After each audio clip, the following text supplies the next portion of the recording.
All right, let's suffer through this, but I want to see how far we can progress an account in 2026 and make a updated 7-day account video so people getting into the game can see.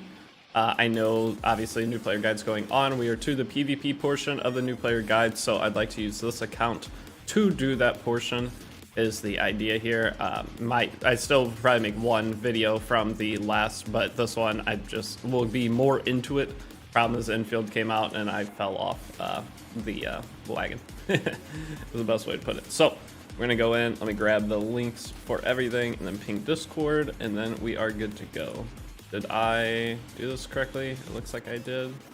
Now I have to wait for the stream to pop up. Did I do public for the stream? I did. Weird. Hey, did you end up finding or helping me find a guild leader?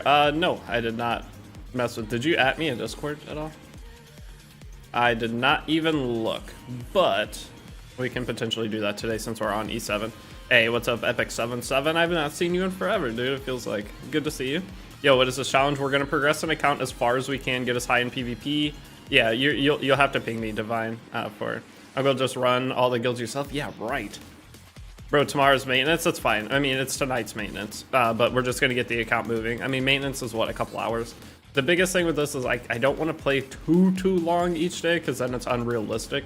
But I want to just show how fast you can get an account to a really good spot. And I am going to play PvP on like the 4th or 5th day, if not sooner. So I'm trying to grab the links and stuff real quick. And it's not showing up that I'm streaming. Oh, there. Okay, it's just showing up in a different spot that I'm streaming. Okay, I suck at this.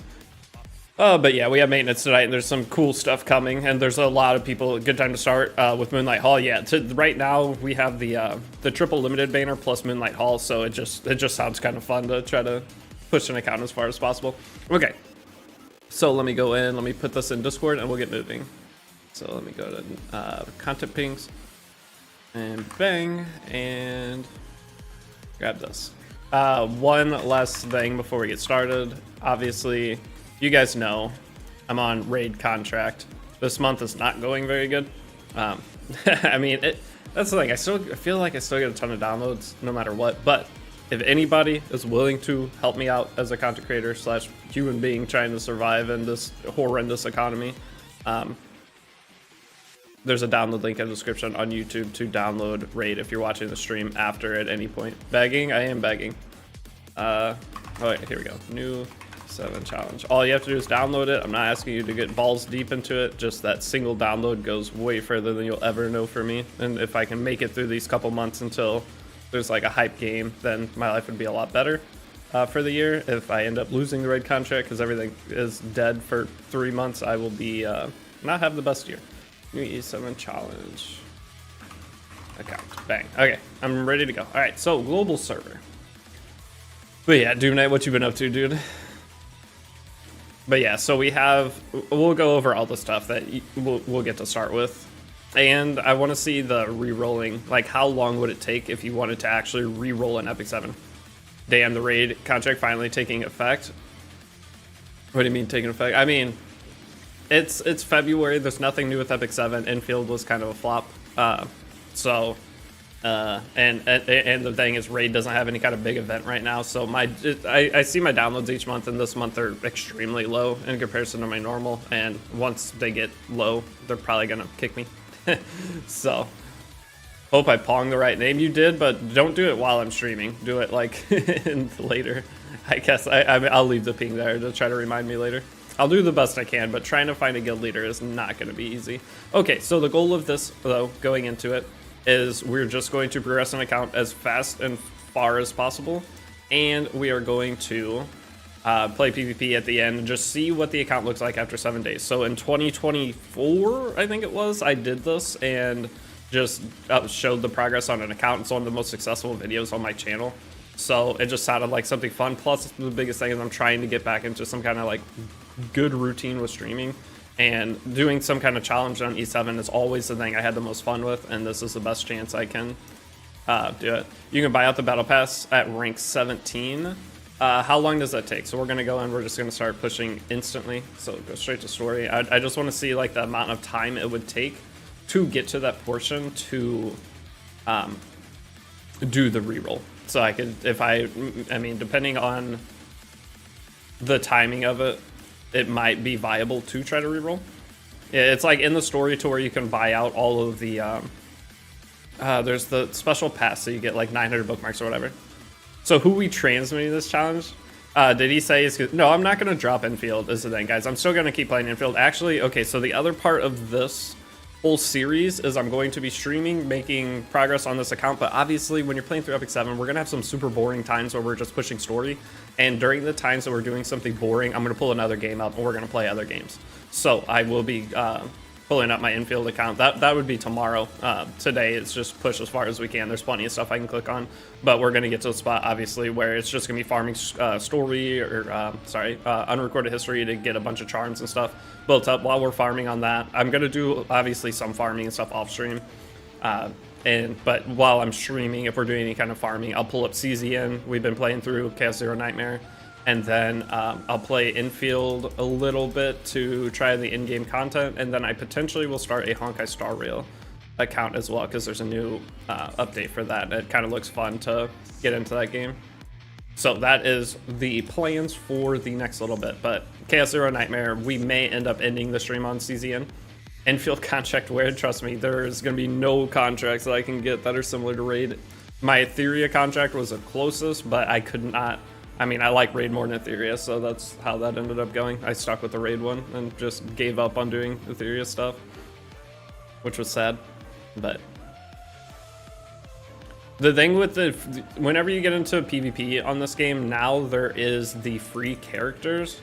So we have to come up with exactly what the challenge is. Am I going to be using those free characters in RTA? Or are we going to only be allowed to use what I build up? I feel like using only what I build up would be a more fun challenge for me, but if anyone's trying to truly get into the game and watches this along with as we get into PvP, like if I do the PvP guide from this, I have to use those characters. I mean, trying to play the game when they give you a bunch of free meta characters for RTA, kind of need to use them. Etheria flubbed, they could have been so big. Yeah, I know Etheria flubbed. I mean, I don't even know if Etheria really flubbed. It was just the community. I really feel like the player base of their own game killed their game. Free ML, yeah, so I'll go over all the free stuff you get. And I was meaning in RTA you get loner characters is what everybody calls them, and it's everybody can pick them. So it's a way to have a free like 15 characters built that everybody just gets when you're getting RTA, and yes, there are some ML5s and things in there. So utilizing those characters, usually with these challenges, I have to build everything myself to push up to a certain rank, but the problem is you can use those free characters to push all the way up to champion and win games. So the challenge or the difficulty of this to get like certain ranks became way too easy, but getting actual further ranks, I don't know how feasible that is. So that's kind of what this is going to be, I guess, is a experiment. Oh yeah, the support system, best group of characters we've ever had. Yeah, the support characters for RTA are insane. So overall, the challenge just comes down to what our account can look like and everything by the 7th day.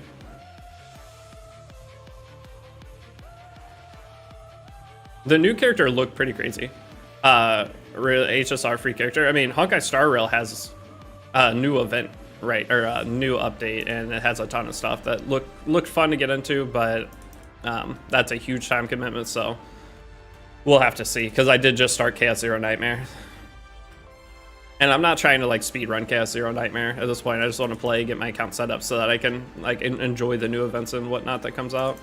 And I'll probably have certain weeks where I just grind the shit out of Chaos Zero Nightmare, but it's fun. I think it's one of the best mechanic of any game I have seen in a long time in terms of endless gameplay, that I think if other games find a way to copy it to an extent, it will be huge. So like the next Genshin style game that comes out, if they can take the CZN concept of infinite content grind without using stamina, it's gonna just be unbelievably successful.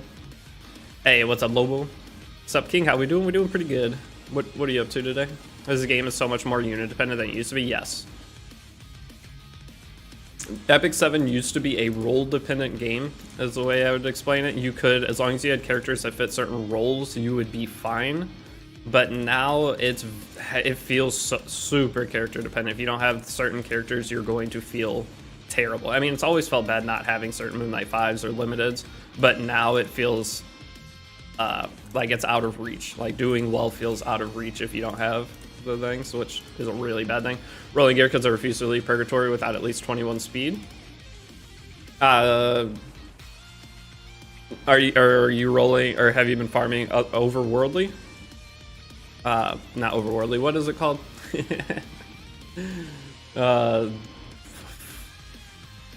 Breach. There we go. There's the word. Give me a minute, guys. I just woke up. HSR does have 3 free characters right now, and they're good with the rewards on this patch. See, should I try it? The biggest thing is, from this moment, I need to figure out how to stream and make YouTube video out of stream. That is, I have to do that.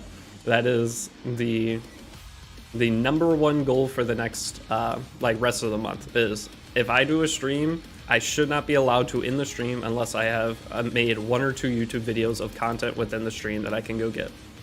That is, I need help. Are you doing reverse 1999 account today as well to pull for the current limited barrel? I don't want to play reverse 1999, guys. I don't want to do it. That's a game that's...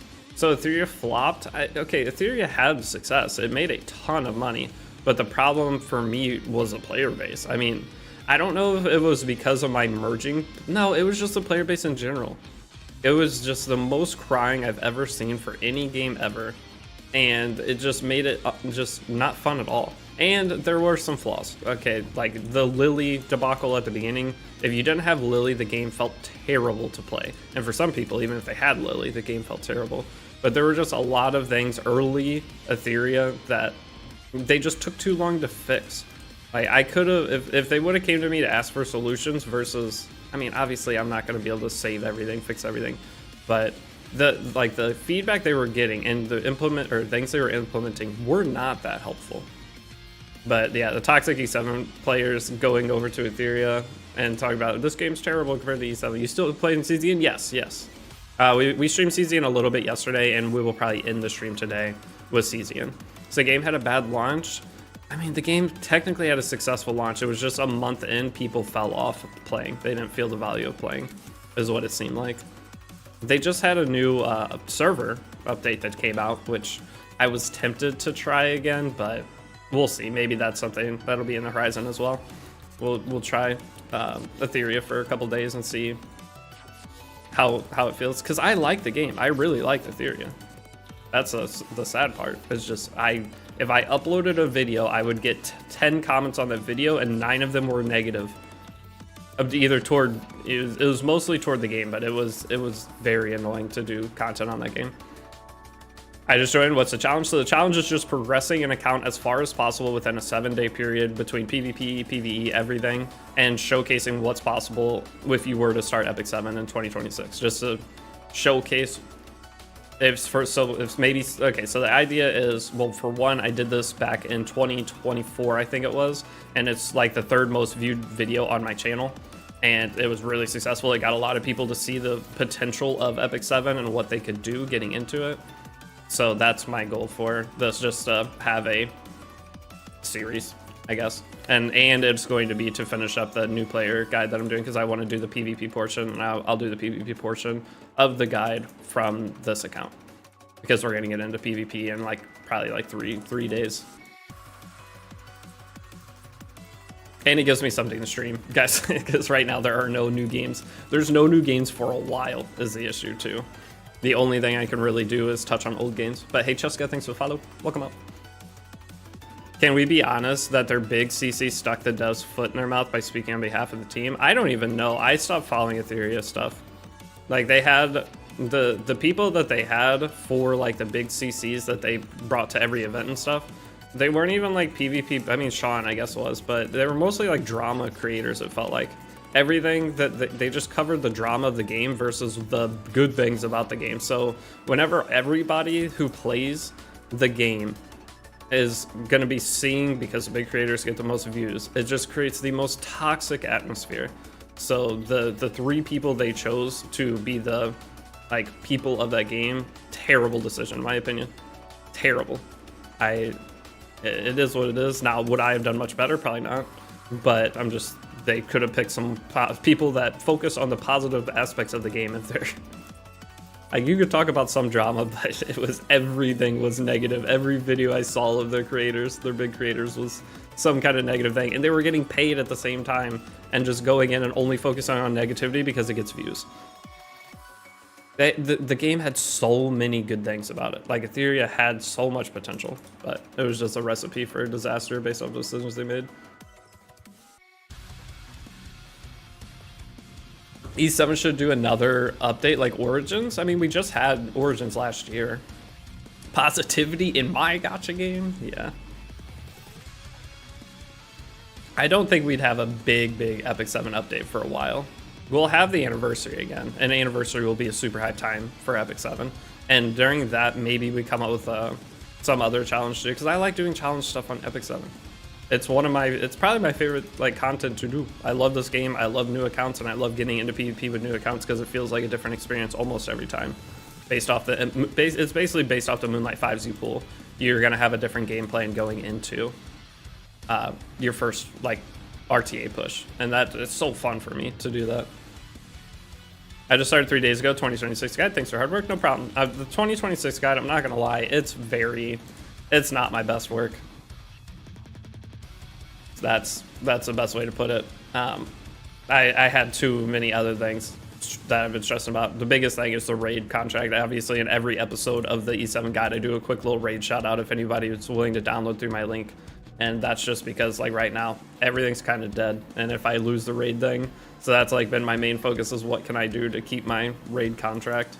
And the E7 guide definitely fell short because of that. So if I do end up losing the contract, I'm redoing the 2026 guide and making it much better. But either way, I still got to finish the 2026 guide. We got to do the PvP portion. They give so much these days, they probably don't need any guides. What, with our devs ever? Oh, with Epic 7, no, it's still. I mean, you don't technically need a guide for any game. It's just, the biggest thing with my guides is they're barely even guides. They're mostly just play-alongs. It's like, like, look, the guides I make for any game, it's like a Let's Play, essentially. The Let's Play that I give a little bit of advice throughout the Let's Play. Wait, if I already downloaded, does it still count? If you're doing it on PC, it would count if you download with a new email. Any downloads help at all. I mean, just trying it anyway, even if you downloaded before, trying to download, or if you have a new device that's never downloaded, that's the biggest guaranteed help. But even it all helps. Any download, even if you've downloaded it 5 times for me in the past, downloading it again, it's always going to help me. If you ever have a free 5 minutes of your time. Become a Marvel Rivals comp player. I think I have a Marvel Rivals sponsor. The thing is, I have a bunch of Twitch sponsors I can do, but they're not very much because I haven't really been streaming. So, like, I have one. Hey, what's up, name? Watch your CC and VOD. Nobody told you. Oh yeah, did you comment that, name? Because there was a comment talking about using those, and I am gonna use those this week. I forgot to do it last week. It was on the list. I know I got experience from it, and I forgot to do it on Sunday because I was trying to wait till Sunday so I could do higher levels. I should have just used them as I was going. It was you. Well, I saw the comment. I favorited it. Thank you for bringing that up. I will make sure I do it this week. I missed Hydra on raid yesterday too, so I didn't do my Hydra hits, and I made sure to do my Chimera hits when I woke up, but I was sick. That's the biggest thing. Is last week trying to even get out of bed was a struggle. So. But I feel much better. Yesterday, I streamed and I did a little raid stream too, but my voice was gone at the end of the raid stream. So I gave up and I went to bed, but I feel much better today. You didn't hit Hydra, sorry, but you kicked for the CPC. Well, luckily I'm the leader of my clan, so you can't kick me. I've been pretty good about hitting Hydra and Chimera and everything last couple weeks. I just got Empress on my raid account, which is huge. Okay, so here we go. So at the very beginning, what all events do we have to work with? So we're gonna have 7-day login. We get a free 5-star here plus some charms. That's good. This is going to be important now to keep up with the tickets because the rewards are actually decent from the chocolate spin. Then what is this? Oh, that's a participation. Okay, I'm not super worried about that. Moonlight Hall. Okay, so Moonlight Hall's still open. Oh my god, today's the day to start it. Okay, I didn't realize that. Okay, participate. Yay, 60 days. Okay, so I'm glad I decided to do this today. I did not know this ended. So those of you guys that are looking to potentially start an EP7 account, if you see this before the 11 hours are up, if you start an account today, you can still get your Moonlight hero from Headhunt, which is massive. Okay, that's big. The Summon Payback event. Oh shit, we gotta grind. I didn't realize all this was ending today. Oh no. Okay, we gotta get out of this. Okay, so event, what all event do we have? So, oh shit, not event, sorry. What all, passes. Okay, so this is available, so we can do the air memory. Man, I wish I would have started this yesterday. Damn it, what's up Koopy and what's up Rick? Welcome out.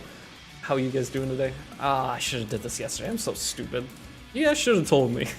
The pass is permanent. I know the pass is permanent now, but that was one thing. When I made the guide, I didn't know it was permanent. So that's one thing I wanted to look at today is how long it takes to re-roll that pass. So we have 200 Skystones now, and I'm already to a point we can auto battle. My goat is back, let's fly. So the goal with this whole series also is get me back into E7, not just passively play it, like play this account and then get back on the main and actually grind my main account. The past bookmark scams you, they did on I don't think I've gotten any Moonlight 5s on any account that I bought that pass on, actually. What type of challenge is this? It's just a 7-day push the account as far as we possibly can. Just to show what's possible on a new account for people who are potentially interested in getting into the game or trying the game in 2026. It's something I did back in 2024 that sounds fun, plus it gives me stream content to get me back into like actual, at least I could play Vicarious through watching the stream. I wish I hadn't burned out of E7 before they made the game good.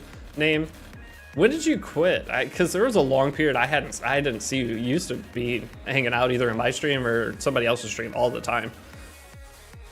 I think I saw you in YD stream a bunch, but I don't remember. I don't know. I feel like you kind of fell off when I did, because I stopped playing like heavy E7 pretty long time ago. It's been a couple of years. I've always done like the new player guides, but I haven't played like PvP very much, and I don't remember. I think it was the last challenge I did. I was still playing RT on my main back then, but I think after that challenge was like the end of me playing because I deleted Luna.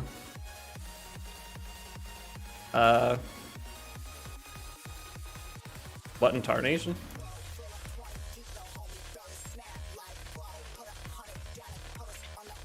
Aren't I supposed to have helper characters here? Did they change this? I'm just gonna go ahead and hope for the best. Did they change this though? You usually have helper characters, I thought. Pass bookmark scammed. I know I need to go summon, but hopefully she just solos it. She'll probably solo it, I just don't remember this mission at all. You summoned 200 ML, didn't get a single ML5, uh-oh.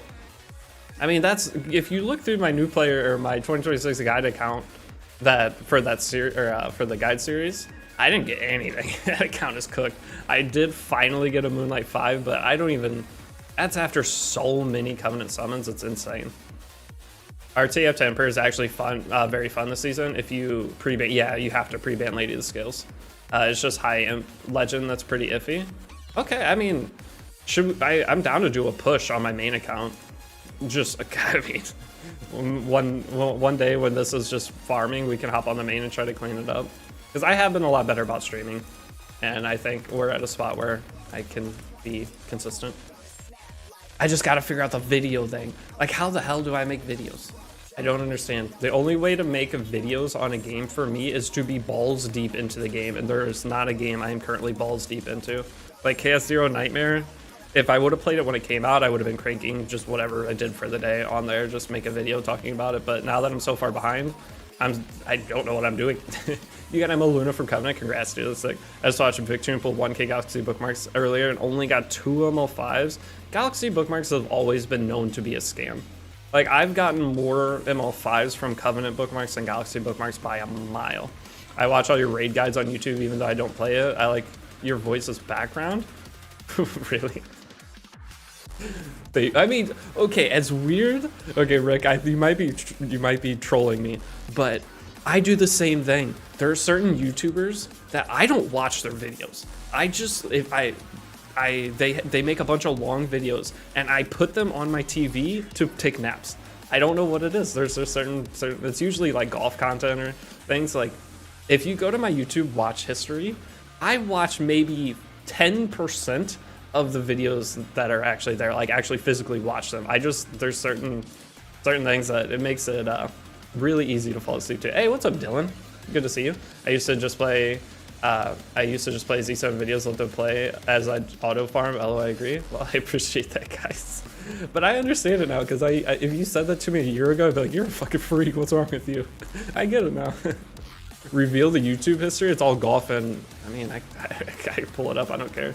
It's whatever YouTube autoplays for me. It's golf videos and gambling videos. There's a couple, like Vegas Matt. I really like Vegas Matt just as a human. He just is hilarious.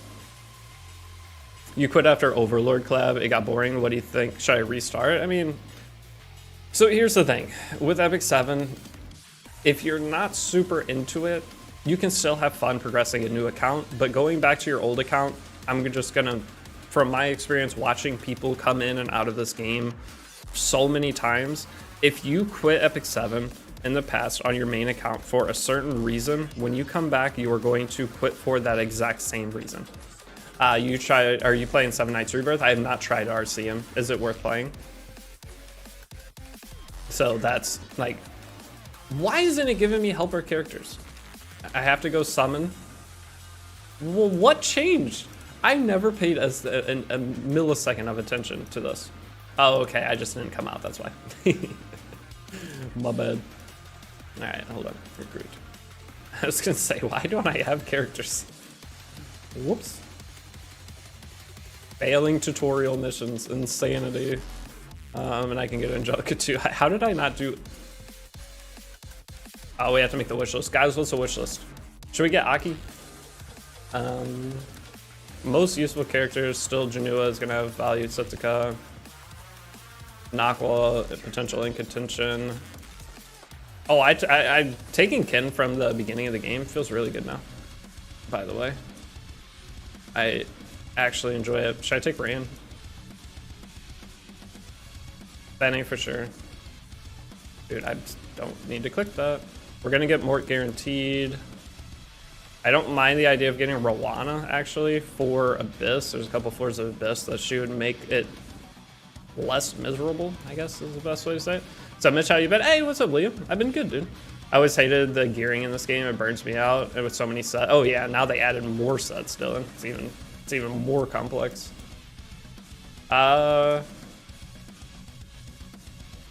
Who else should I put on here for like a challenge account? I don't mind Guard Captain Crow. Aki would be fun. I'm not gonna do Morts. I'm gonna get Mort for free, and I don't care about Mort imprints really. So the casino and golf these days, I'm still golfing, not as much casino. Casino, it can get out of hand really quick. Last year things were going great, so if I wanted to go drop 500 at the casino or whatever for a day, it didn't really bother me. But this year, especially like I was talking about earlier, there's a potential the raid contract doesn't continue, and once raid contract goes away, I have to go back to my old ways, which is fine. I'll be fine, but the raid thing really set my life up to where I could do whatever I wanted and not stress about life. It basically made it to where if I got sick or something, I'm covered. Who else in here? Yulha or Villager? I don't mind Yulha. I'd do Yulha. I don't want Green Villager. That's not going to give me any benefit. Celine for sure. And then one last pick. I don't want to spend too much time on this. I don't mind the idea of Rowana. I do like that for. We have a cat visitor, by the way. We do have that for. Politos. It's either Politos would do more for me. Cat, yeah, my cats. Mort, Yulha, Celine. I'm not doing Mort. I'm getting Mort for free from Second Selector. You have Rowana mine. As a new player, Rowana makes a couple of floors of the Abyss a lot less annoying. Should I get Live from Custom Summon? I would. Cigarette, Wyvern Coin. We get Cigarette for free. Politos is probably the best bet, because Politos I can't get from any other thing. Let's do Poly. Okay, so for the artifacts, oh god. Cigarette Scythe is I want to go fast through this. Dang it, dang it, dang it. Holy sack. Elbrus for sure. Is... What's her nuts? So Celine's already... Hold on. I don't mind Abyssal Crown. None of these. What was I gonna say? Oh, Asaria. Does Asaria go away today? Windrider and... Oh, it's this one. This? What am I taking to barriers for? Did you figure out your goal? It's just see what we can do in a 7-day period. How cool can we make an account look in a 7-day period, as well as how far can we climb in PvP? I know G Crow is good, but who would I switch G Crow out? So the only difference here is I put Ran in instead of Guard Captain Crow. Would you do Ran or Guard Captain Crow? I just don't see myself using Guard Captain Crow very much as a newer player, because I'm not gonna have the bulk down characters around him to make him feel good. I'm using Janua for sure. Janua's already on here. But we have Windrider for Janua, we have Setsuka's Artifact, we have Sigurd's Scythe. We're going to be getting more for free, so I don't mind Holy Sack. Elbrus obviously going to have everything, Celine plus our Artifact, and then getting the Abyssal Crown is always a good thing. So I think this is good. We'll just go with this. How do you confirm this? Did I just back out? Okay, so now we can go ahead and do our free summons. I'm waiting for the Guide 8. I'll wait for the Raz Mission one where I'll broke some equipment. So with the Raz missions, I already did a stream where I did the Raz missions. I showed like the process of it. The Raz missions are done. My plan is to make one more video on that account, I guess, and then get into the PvP with this account. I'm going to do the PvP guide here. And we got a Tag House right away, sure. Okay, so I need to hurry up. Episode. Does she go away today? Trust me, Nock will carry you against ML Saria. Do you think I'll fight a lot of ML Sarias? I'm probably gonna switch it. The thing is, you can switch that anytime. If I pull a certain character, I'll end up switching somebody off. Where do I farm Catalyst? That's gonna be from story. You're going to go into your Catalyst stages within the story is what they're called, going through. All right, my cat is losing his mind. Hi, buddy. What are you doing? What are you doing? What are you doing? He's such a turd. How is it? He's not comfy there. He's just trying to be annoying. Like, look how small that chair is compared to him. Are you coming down? Oh, he's so cute.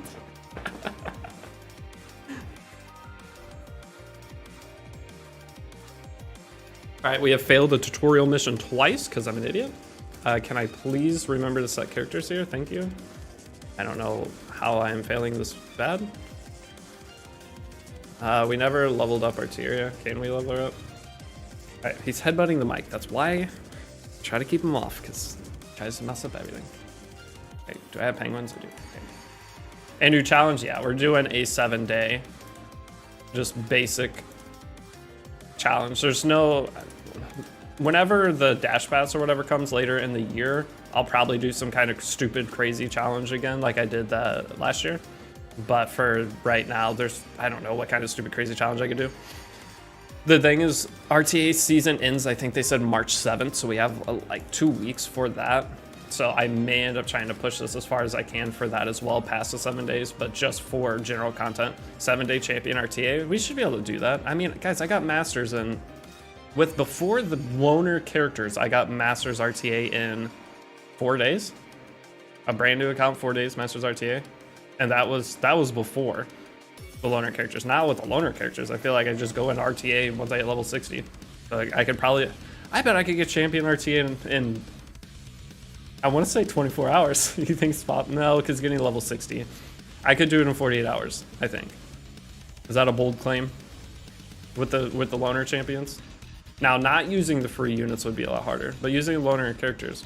Free units is cheating? Okay, that's okay. I know, free units is cheating. I talked about that at the beginning of stream. Cat's so cool. I love my cat, dude. I've been thinking about getting another cat, but I'm so scared to get another cat and have him. I want to give all my attention to this idiot. Hey, what's up, Kefnet? Thanks for the 31 months. Welcome out. Where can I get Wisdom, Gazer, the silver one? So those are gonna come from Trial of fuck. What's it called? Not Trial of Constellations. what's the content I hate? Is it Trial of Constellations? Or is that the new content? Hall of Trials, there we go. It's from Hall of Trials. Okay, like I said, give me a minute. I just woke up. My brain's gonna struggle for a little bit. But yes, Hall of Trials. You have to go and get a high score, and then you are gonna be getting the currency. I'm gonna talk about all of that stuff, and the next episode of the guide is basically finishing up your PvE. I'm gonna show all my teams for all the different PvEs, and then show where to get each resource, what to do each week, blah, blah, blah. Because the thing is, they just changed that. They just changed the like monthly content of how you do Hall of Trials, because they put it on a rotation. Stage level doesn't matter, drop rates. It doesn't really matter. I'm sure there's one that's like slightly better. Am I gonna lose here?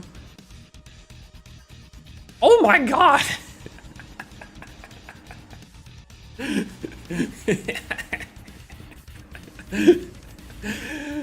know that if you go back oh, this is too funny. If you go back to ooh, okay, we'll do what we're supposed to do. Oh buddy. So clear Spirit Altar one time. We'll go out here and beat this one time.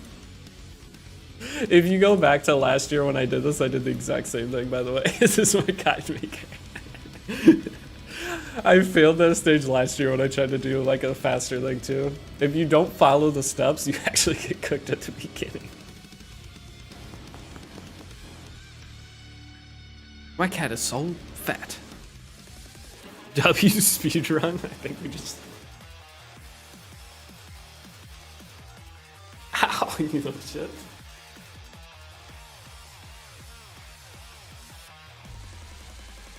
Oh. Who are you picking the multi-summon? And the multi-summon for the 3-character thing? I'm probably gonna do Laya Renak. I like Laya a lot. So Laya Renak. What else should I do for that actually? For the 3rd character. I'm not doing Ahmed. Continue for the slowest start in E7. My bad. I hate the fact that it doesn't give you any gear at the beginning of the game is mind-blowing. Like, what's up with that? Why don't they give you gear until later? Come on. Grab all this free stuff. Is there anything in here? Why are there 9 links I have to click? It's annoying. Okay.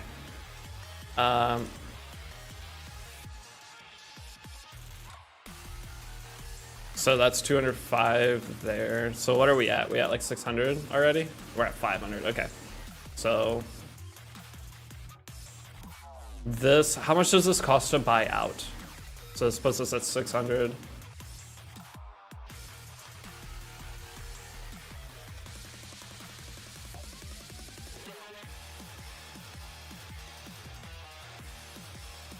And then this puts us, so 600 is where I'm capped at. And you need how much to buy the full pass? Isn't it kind of expensive?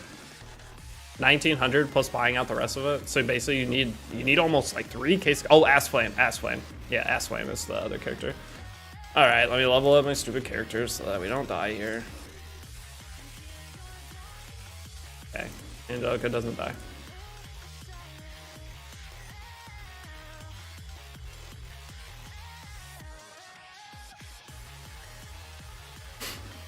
What's the challenge this time? It's I'm just going to be playing the account for 7 days, and so okay, here I'll just show this one time real quick so you guys see the full idea. So going into review my channel. Okay, so my channel, one of the most successful videos. Oh wait, you can already see. All right, one of the most successful videos I have ever made is this, the Epic 7, how your account can look after 30 days free to play. So I want to redo this video. I did it 2 years ago, over 2 years ago. It was one of the most successful videos, and it just shows people like what's possible getting into the game. Just hit 30 days, my account did not look, oh wait, this is 30 days though. So I guess I could do a 30-day version too. But yeah, that's it, that's the idea there. what the account could look like. Why don't you do any content with Wolf or Sue? I mean, what content is there to do with them? What content do I do with them? I talk to Tristan all the time. I don't talk to Sue as much, but I talked to Sue kind of the other day. He came in and helped me with CZN. I mean, I'm friends with them, or like, I don't know, acquaintances or whatever. I like them both, but I just don't know what content would I do with them. What would you draft if you had 48 hours to climb to champ? I'd have to, I mean, it just depends on the draft. How many, I don't know how many loner characters there are. How many loner characters are there? 15? 10? I feel like there's gotta be at least 15. But Nova Yoshi, what's up? Welcome out. Some people CZN is meant to be an idolish game, but is it really CZN? Not really. The good old days of Deity without a green screen. I've been thinking about getting rid of the green screen, but I have to get like background decorations. I don't know, we'll have to see. Any thoughts on Ruiza? She looks fun, high base speed. The biggest thing with Ruiza is if you're playing higher momentum, you can injure the shit out of the opponent instantly. Like her debuff, her laceration or whatever debuff is insane. I looked at it yesterday. So in terms of how good she'll be, I mean, she has 2 different strip effects too. There's a lot of ways to counterfight her. Obviously, every character has that, but she seems viable based off of, I mean, whenever you have her go and any other character hit after and basically injure their entire HP bar, or the full 50% that you can get, that has a lot of value. I feel like there's got to be some way she's going to be nice. Plus, she has the debuff spread, doesn't she? I didn't even like pay attention to that part of the kit yesterday. Do you without a green screen as a way to brick people and make these plus 15 bottom out Arcana for Zeo? I didn't make people plus 15 to bomb out Arcana, did I? I would have told them to put them in Grace of Growth. I don't think I told people that. Either way, people beat it. I mean, back then we didn't have the option to skip through it, all right?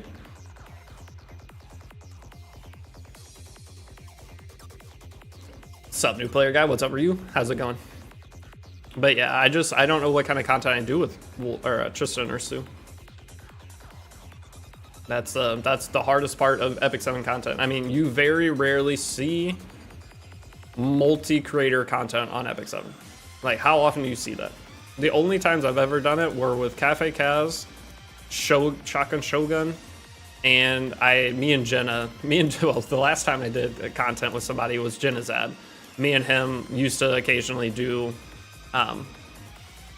some stuff together, and so me and Jenazad, we had him play on my account for RTA, because I had a bunch of characters he didn't have at the time. And then we got in trouble for it. They said you're not allowed to play on other people's accounts. So Jenazed hates this game. Well, okay, so if you force yourself to do anything. Okay, so wait, hold up. Here's a good example. How many of you guys hate your job? Like, you go into work, you hate your job, you've been doing it for 2 years. Okay?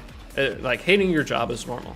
For Jenazed, this was his job. He felt that he had to play RTA every day for 8 to 12 hours. Okay, and if you have to go to your same job with no movement, you're not growing, you're not like looking into getting a promotion. You are just stuck at that job, forced to suffer, and you do not like the job. So you're going to end up hating the game over time because of that, no matter what. It doesn't even have a chance to like the game after that. But it set him up to be successful later. But if you force yourself into anything, it's not going to be super fun. Tristan does this Postmates podcast. I'm on that occasionally. I'm on Tristan's podcast. The thing is, Sue's on it every week. But okay, so imagine if I tried to be on the podcast all the time with Tristan, and Sue's already on there. It would be the same podcast every week, right? Plus, I don't keep up with the game as much as they do. I'm more of a multi-game gamer. Okay, I play other. If it was just a general gacha podcast, sign me up. I'd be on there for sure. I talk about Raid Shadow Legends, but I talk about whatever other games. But just a general E7 podcast, there's not enough for me to talk about that I am super into it. I'm more of a multi. Yeah, Sue plays CZN as well. Sue actually helped me, or came in the stream the other day and was talking to me, playing CZN. Kind of stuck grinding rank 60. It's been slow climb due to work, and there's no rush on that. That's the thing. You just grind as you can, and you'll get to 60 eventually. This challenge is just a 7-day, see how far we can get an account in terms of what it looks like. PvP, PvE, all the characters built up. Any advice for Craft Your Perfect Gear event as a new player? Yeah, should I make a video on? Okay. Tristan does play a lot of raid, I think. Tristan, not as much as me, but Tristan, yeah. Tristan, me and Tristan both have our raid channels. So this is the thing. Like, if you ever, I'm trying to see. Oh, I'm on the wrong account to see Tristan's raid channel. I'm subbed to it on my raid channel. Start a raid podcast with Sonic. I'm good. Sonic is, he knows a little bit too much. He would just, he would be the podcast. Oh, it's an account at this point. I feel like they only treat new players. Wait, hold on. Oh, it's an account you'll throw away later. It gets you pulling 10 ML5s. I swear if this account goes crazy, I mean, I'll give it away. I could care less if Epic 7 gets mad at me. Before, I was always worried about getting kicked from the creator program or whatever with E7, but I don't care anymore. If I get a crazy account and it looks fun, I'll do a giveaway for it. I dreamed last night playing a raid because he kept talking about it. Well, have you downloaded it with my link? Or you download it with my link? I will stop having nightmares about that I'm unemployed on the streets. I actually do have that, by the way, because ever since I've gotten the raid contract, my life has been fantastic. All you guys that helped me through the years downloading it, you've set me up. I mean, I'm set up like for a long time now. But I actually do occasionally have, like, I wake up middle of the night that that I got, or I'm not on the raid contract anymore. I'm like, fuck, what do I do now? This is saying Mystic Banner will be here until 26, and Mystic Summon UI and Pity will change next day. Yeah. No, the Pity will stay. Your Pity stays with Mystics. Oh, but we have the new system, right? We have the new system for summoning. Is that starting now? Wait a second, why? I don't remember this. I swear it gave like other characters. It didn't force you to use all your characters. It's next update, damn. My account using your guide is much better than my main on E7. Make a multi-millionaire on raid contract. I mean, that'd be great if you guys want to help. Because guys, I don't have a 401k. I don't have it, well, I can't have a 401k. I don't have any of that stuff. With content creation, I've got to get what I can, get it in the bank, or I'm fucked. Yes, tomorrow, start new. Okay, but if any of you guys, I'm not asking you to go balls deep, get into the game. What is this shameless plug? All I'm asking is if you just have 2 minutes, if you click the link, download it, that's all it takes. You don't have to go balls deep into the game. Just right once you download, you already helped me. Should I at least have an IRA? I do have an IRA. The biggest thing is with the raid contract, all it was doing is getting me back on track so far.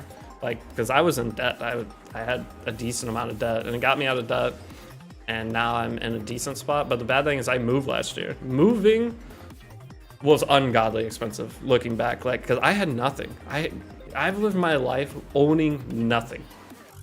I didn't even own a TV. I have my computer. I had a 15-year-old mattress. What all did I move into this place when I moved in? I had my whole gaming setup, which I have a nice gaming setup. That's one thing. That's the only thing I ever spent money on, was making sure my gaming setup was good so I could try to be a content creator. So I had a nice setup. I had a 15-year-old mattress and my clothes. I didn't have a dresser. I didn't have anything. I had nothing.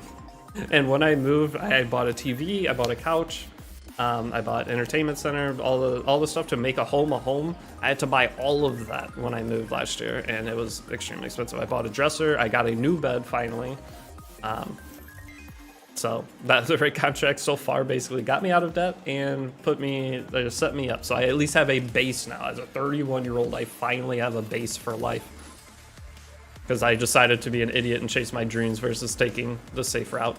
And it might pay off. I mean, we're at a point where it's starting to pay off. And if I can continue on this path, then I'm glad I did. But otherwise, I should have just stayed being an accountant and just dealt with the slow. Yeah, so you can make 20 speed pieces a year with the new thing. Any advice or craft? So we can look at that in just a second, because I could do a video over that. My account user and guide is much better than my main. I'm guessing you're talking about E7. Get a sponsor or Cocalypse and you're set. The thing is with the Cocalypse, wasn't it you? They're still using my, they paid for like 6 months usage rights, and they're still using my ad, like, I don't even know what kind of advertisement they're doing for that. They just like went into my video for a Cocalypse and grabbed a random portion or whatever. but they're still using it. It's been like 2 years. I need a lawyer. They paid for 6 months usage right. You got an ad? Yeah, it was you. I did a sponsor for Apocalypse. I mean, I've done a bunch, but it wasn't. They can use my stuff infinitely. It was they bought usage right to my content for a certain period of time. It's been, how long has it been since I've done an Apocalypse video? Been like 2 years. They owe me 18 months of back pay. CZN was meant to win over E7. I'm gonna be playing CZN at the end of the stream. But the thing with both of the games, I would love it if they, I mean, obviously we're gonna get more characters. So you've got an ad too? See, they owe me for that. Cause I did it cheap for them too, compared to what I like charge people now for advertisement stuff. And they took advantage of me. They're still using my stuff. I don't know what to do about it. I don't really care that much, honestly, but. I saw it. I thought you was on a bag train. No, guys, I haven't had a sponsor outside of Raid. It's been a long time. I do have a Neverness to Everness sponsor that I need to get done. I think we're gonna do it tomorrow. We're gonna try Neverness to Everness for an hour tomorrow on Twitch. It's a Twitch only sponsor though. So, and that's just because I want to try the game. It's not a actual like normal sponsor for me. It's just a tiny bit. Okay, so for this, should I just take 10A? I always take 10A to go through the game. Taking Ruel is gonna feel bad. I'll just take 10A for now, and then I'll probably end up switching her earlier because I will likely go through with Flan. Okay, grab that, and then next up we go. I don't need to grab these as we go. We need to just do Orbis Guide.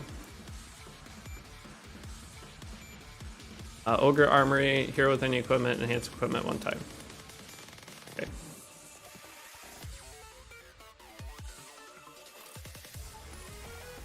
Isn't Arby the move nowadays? Well, no, it's Ruel. But going through the story, dude, Arby sucks going through the story. I played through the story. Once you get to chapter 3 and 4, he just dies.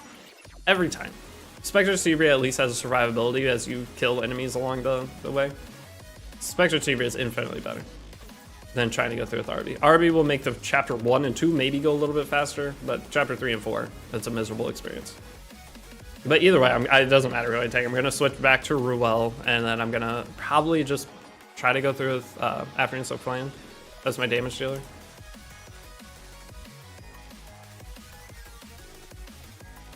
I want to get to at least summons as quick as possible. So equip any hero with equipment, enhance equipment one time. Okay. Wait, aren't there free Spiritaria missions that I get stuff from? I just did this a month ago and I've already forgotten.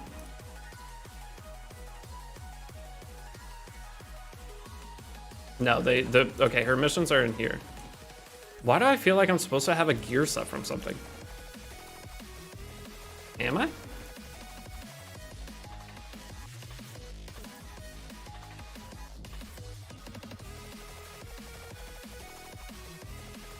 Maybe I'm out of touch. I've always thought Arby just felt bad going through with him. I'd always go through with Spectre Tenebria, and then if I wanted Arby, I'd switch it. But no, Ruel is by far the best pick. Before it was, like I think last time I made an account, I did do Arby. Because Spectre Tenebria just has 0 PvP value. Okay, I guess we'll just push through story. Brother. Arby felt bad on taking bots, so he just slaps like a wet noodle. Yeah. You did Ogre last time, I think. I never do Ogre. I only do one Ogre battle. Really want Spec Tenny buff rework. The thing is, they've already tried. They gave Steny an exclusive equipment. I just don't know what you can do for Spectre Tibria to make her like work. Like what would you do at this point? How was Valentine's, by the way? I was sick. It was. I went and played golf. I don't remember what day was what, but I went and played golf, and then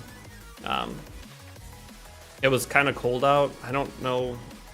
Maybe that was why, but I've been having like insane headaches, and I don't know if it was a sinus infection. or what exactly it was, but I could not talk. I was getting crazy headaches if I sat in front of my computer for more than like 5 minutes, and I just gave up and I laid in bed and slept with the TV on. That was my life for like multiple days, because it just got worse too. It started scaring me because I thought it'd get better after like a day, and it was worse the second day. But no, I didn't do anything Valentine's Day.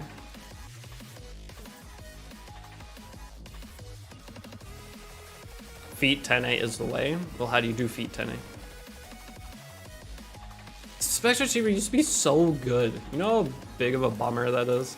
Like, I picked first Spectre Achiever, first pick every game. It was like a year and a half. Well, no. It was Spectre Achiever first pick every game for a year.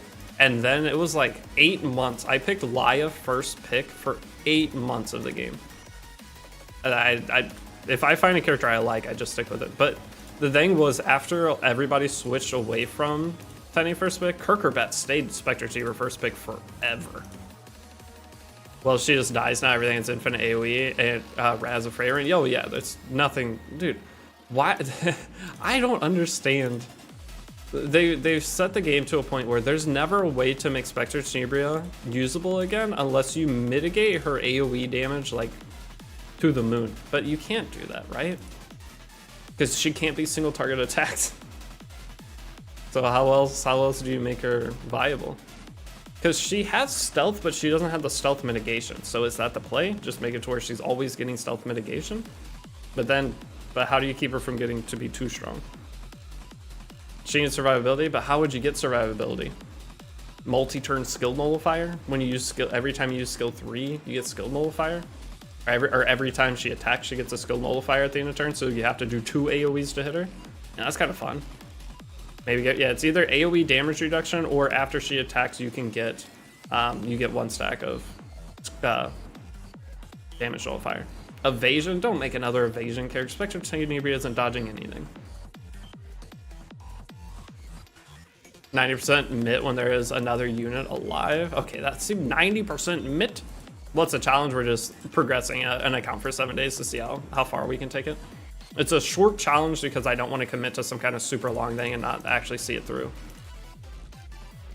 7 day is very doable. The only thing is I am playing golf on Thursday, but I'll stream before I go play golf. I'm going to play golf with a friend. He never gets out of bed early, so we'll be fine.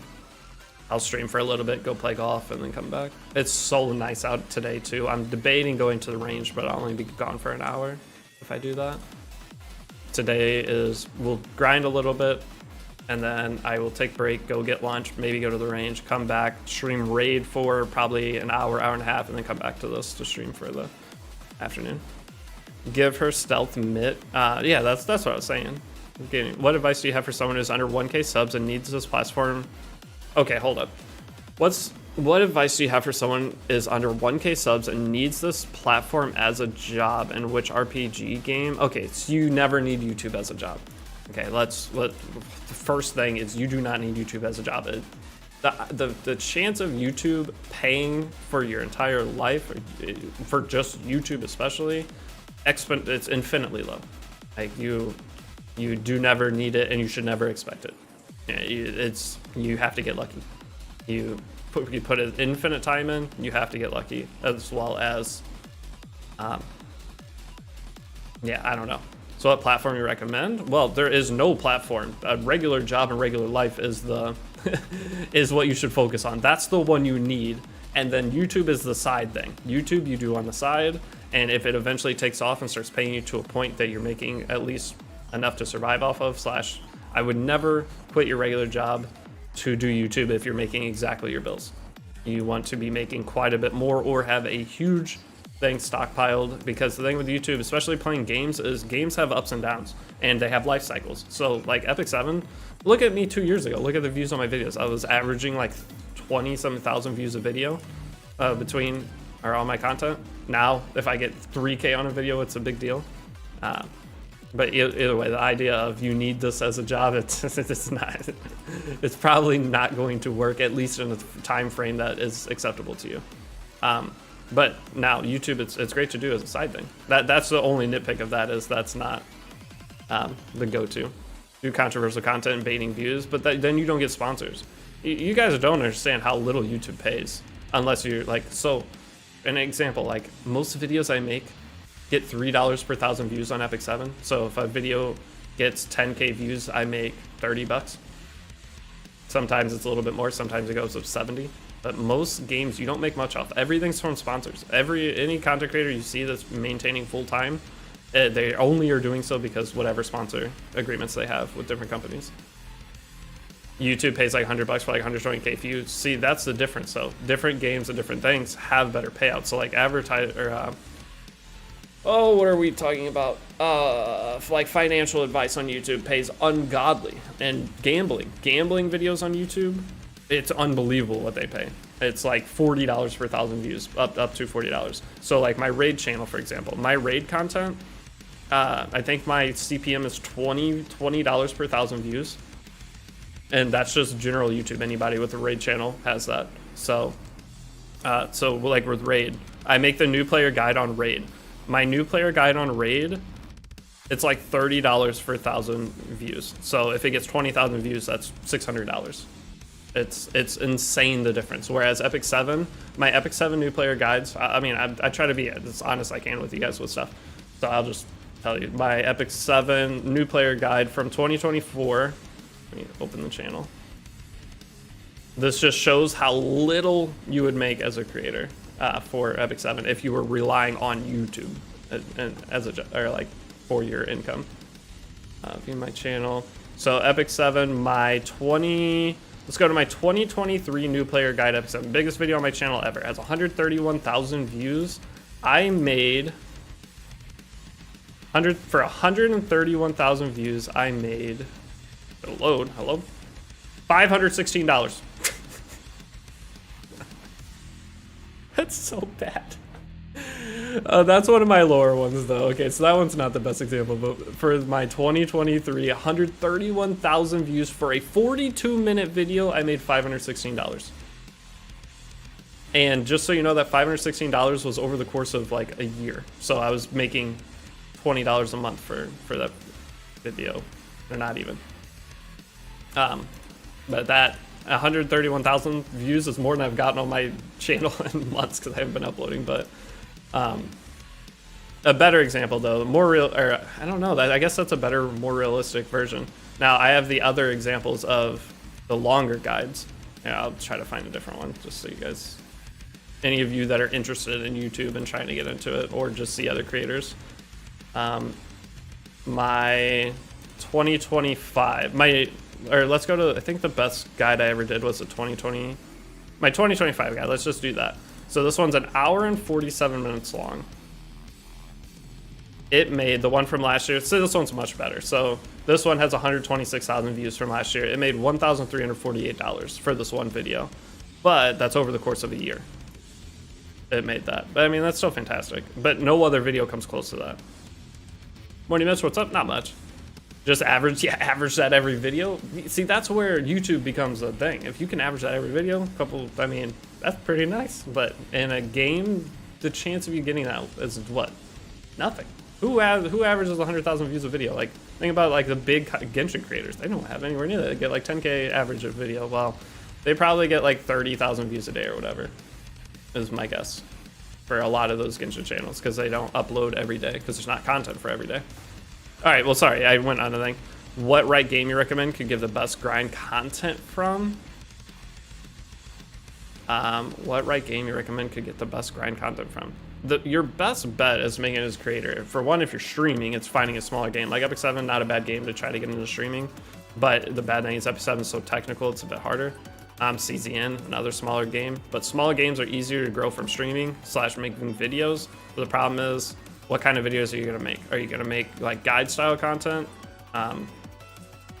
If you're gonna do guide style, it depends on the kind of content, because guide style content, your best bet is waiting for a new game to come out. Hop on the Anata train. Isn't Anata GTA though? Like what is Anata gonna have for like video? Is there gonna be like roleplay servers for, oh God. How much is Anata or whatever like GTA? Is it like the same concept? Everyone talk, if it's actually GTA, imagine the e-dating degeneracy that would go on in an anime game like that. I would stay so far away from that. Holy shit. GTA roleplay servers. GTA roleplay servers is actually hilarious. I used to watch XQC and a couple other guys do the GTA roleplay, and it's funny as hell. But adding anime e-dating nonsense to that, brother. But the views, oh, I don't know about that, dude. Allow me to send it. Imagine me going in. I could make such good content off that, actually. Just trolling people, going on anon to e-dates. Dude, anything for the rupees. How's my week going? What's up, Angel? It's going pretty good. Make sure reviews and guides on characters' upcoming content for the game. It's basically just watch for the new games that are coming out. Here's the thing, if I knew what to do, I would go do it, because look at my channel, I don't know what to do right now. I have no idea. I'm a new player's award summoning on Covenant Banner for all the recommended characters, or some of them, so I would not. For Covenant Banner, I would never summon extra outside of the bonus stuff that you get, because it's a chance of you getting in. You could do it at infinite summons and never get a certain character you put on your covenants. You just put a wish list there for a reason. If you want a specific character, you can still do the side story of them and open banners that way. Other than that, it's kind of just waiting for whatever new characters. Like, is there a character that you think you need or want? Deity, the 8 part on the TAM was so hard, I created 10 level 10 accounts, then unlocks a guild just to finish it in the day. Yeah, that's not a bad idea. I've thought about it. You just create an account, get to level 10, join the guild, request aid, and move on, do the next one. I mean, that's a way to do it. It's just, that's a lot of work to do. Do controversial content and baiting viewers. The problem with that, with doing content like that, though, is you're not going to get sponsors. If you're doing, like, negative content, working on digging out there, snow is... Oh, you got a bunch of snow today, Chris? You're used to a bunch of snow, though, aren't you? Because you're playing that KS game, you're way behind in Epic 7. Oh, I know, trust me. But I want to be a multi-game creator, though. I am not sticking to one game anymore. When a new game comes out, I'm jumping on a new game, gonna have some fun.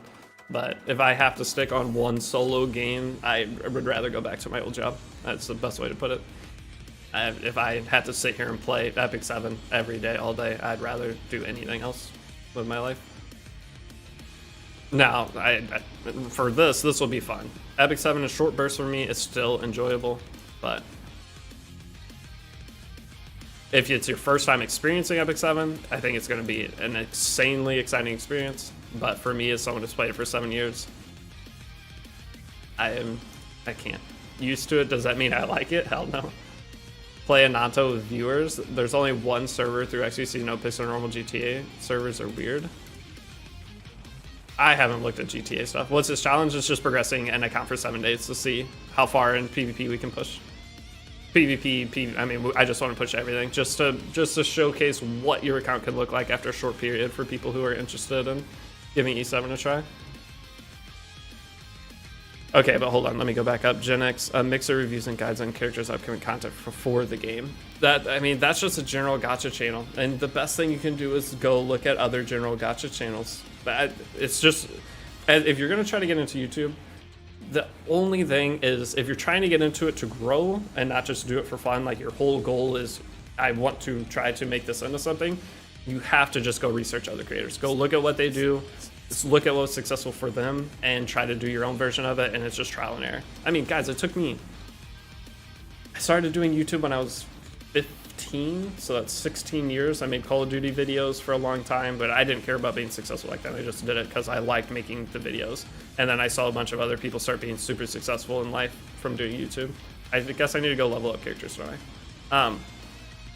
And then from there, I started streaming Pokemon because I wanted to get partnered on Twitch, and that was the best avenue I saw. Plus, I like Pokemon. And then Epic 7, I got into it, and I just did Epic 7 stuff for fun at first. I just made some videos and really liked the game, and then it started doing okay, and I started streaming it more and turned into what it is. But I still was nothing. The only reason I broke out of just barely making it by was making that first Epic 7 new player guide. I saw an opportunity and I took it.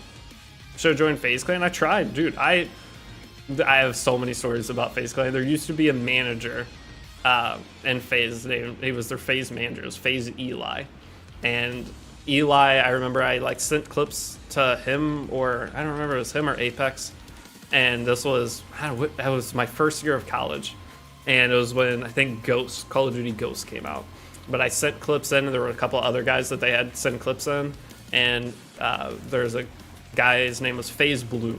I thought I was getting into FaZe. I was so excited, and then this guy named FaZe Blue ended up being the recruit from people sending in clips, but that was still a super exciting moment. I feel like I was relatively close. I was a disaster back then, though. Like from a PR standpoint, they could not recruit me. I was a kid, was the best way to put it, and it was not good.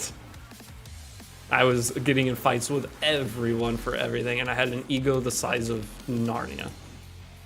So I'm sure they went and saw all the crap I was involved in, and they're like, no thank you.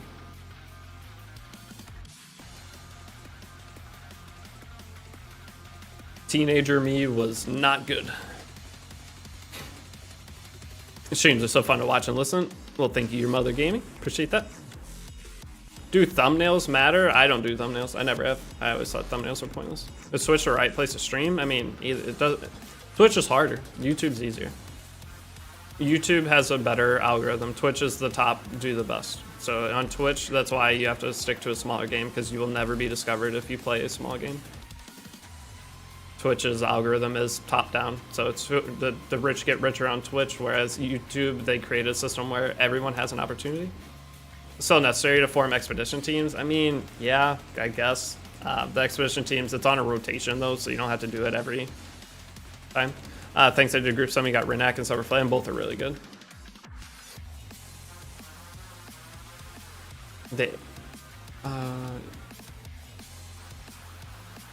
Thumbnails only matter if it's for big games, like Minecraft League or something.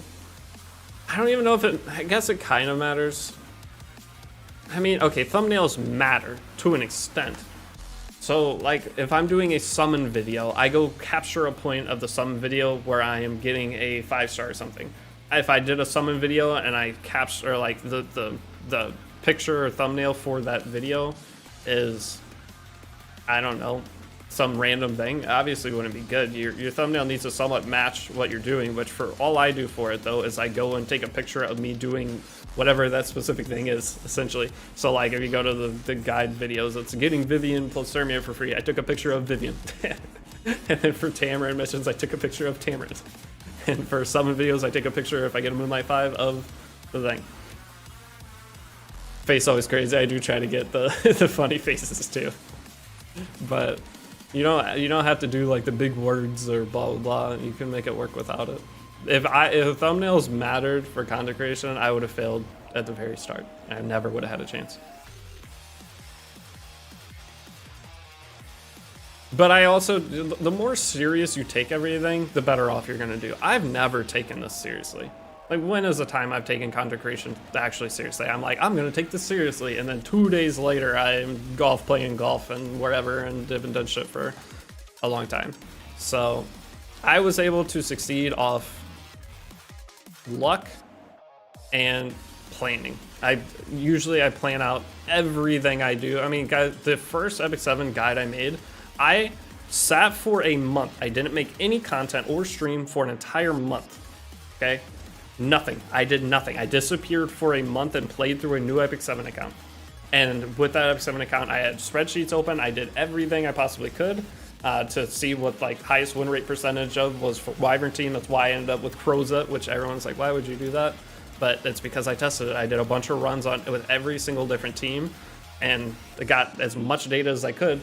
And then after that month was over, I went for it. I was like, okay, I have everything I need, and now I have the idea set out. So that's one thing that I'm struggling with is like with this raid contract, they want me to just make videos and just crank out content, and that's not me. I've never done that, ever. If I'm going to do something, it's planned out so far ahead of time because I want it to be perfect. I come from an accounting background. When coming from an accounting background, I am going to try to make sure every single thing is set up. That's how my brain works. That's why I have the skill set that I do for the things that I do. And If the only way for me to get past that is to have an editor and somebody that's doing the stuff on the side for me of like that kind of thing, I could never do daily content. I don't think there's a world where I don't think there can. What's up, White Base? Still playing E7, game is so baroque. I've never quit. I've never stopped playing Epic 7. What's the 7-day challenge about? I'm just trying to push an account for 7 days to see how far we can get. I'm gonna do update videos on YouTube too. So I'm trying to, okay, I'd say I can't do daily content. The only solution I've seen to potentially being able to upload daily is I stream and somehow get a video idea done, or preferably the whole video done on stream. That's the only way I can do it. Ever found an editor through your gachas, just not from your raid contract? The raid contract, they were provided for me, but the thing is, I don't need editing. Like for the raid videos, okay, so here's the thing. For the raid videos that I make, if I upload the video with no editing and no thumbnail, they do the exact same as if I send it to them to do the editing and thumbnail. And honestly, a lot of times they do better than if I just did them myself with nothing. They don't need it. So I don't feel like some videos do need editing, but those are not the kind of videos I make. Like YDCB videos, the reason those are so good is because they're edited, but look how inconsistent he uploads those. So that's the difference. It's like, yeah, if I got an editor, then yeah, I guess I could go for that and just make videos once every week. I mean, how often is YD open or upload? Isn't it once a week? You see Victune doing a 6-month free-to-play account. He's gonna end Emperor. He started that back when I started my favorite account. But is he gonna end Emperor on that? That's sick. It shows you that the Epic 7 still has the best barrier to entry of any game. Does Facecam or voice need it in videos? I mean, okay, if you're trying to do a YouTube channel and you hold on, just Jimmix. I don't know. Okay, so you're trying to do YouTube as a job, but you don't want to put Facecam or your voice in there. At that point, you're doing an AI channel, a faceless AI channel, and for gaming is not the target for that. I would have no idea if you didn't want to use Facecam or voice. I mean, you can get away with no Facecam. No Facecam is fine, but if you don't use your own voice, I don't see, no one's gonna, there's no way to be successful with that as a gaming channel, I don't think. Find me one, but I would say that's the most important thing. Like, you guys wouldn't watch, think about this. You wouldn't watch me if I just, okay, hold on. Like, you can use your voice, okay, but you don't want to do Facecam? I mean, not doing Facecam, it's not the end of the world. Like, I turn my Facecam off sometimes because I don't want to see you guys. But you need some kind of personality. And you've developed that over time, too. Like, you don't have to have like, I don't have the greatest personality. I definitely don't. But, like, you'll build up a personality over time. And the biggest thing is, as long as you just be yourself, like-minded people attract to each other.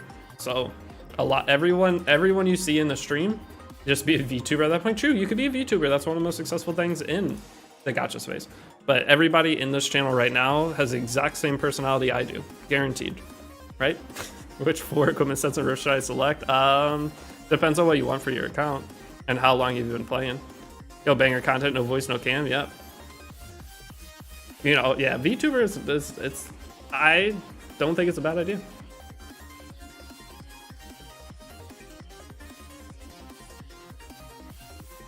Very much so possible you have to pre-record your videos and write a script for AI. The problem with AI, though, who's gonna watch that? How would you grow? Everyone here is an armpit lover. Hey, relax, buddy. Facecam makes you look confident in yourself. I like it. Nothing wrong with preserving privacy, though. No shade. Yeah, I mean, I like X-Slice. X-Slice is one of the content creators I love, and he doesn't use Facecam. He just recently moved into using the AI. I mean, since Genshin, but he started using the AI model thing. I think that's fine. I just like X-Slice. And the biggest thing I liked about X-Slice is he used to talk about like investing stuff and whatnot in the streams. It wasn't just gacha gameplay. He would talk about stuff I was actually interested in, and that was back when I actually had my normal job and stuff, so I was into investing. well, investing outside of just Roth IRA.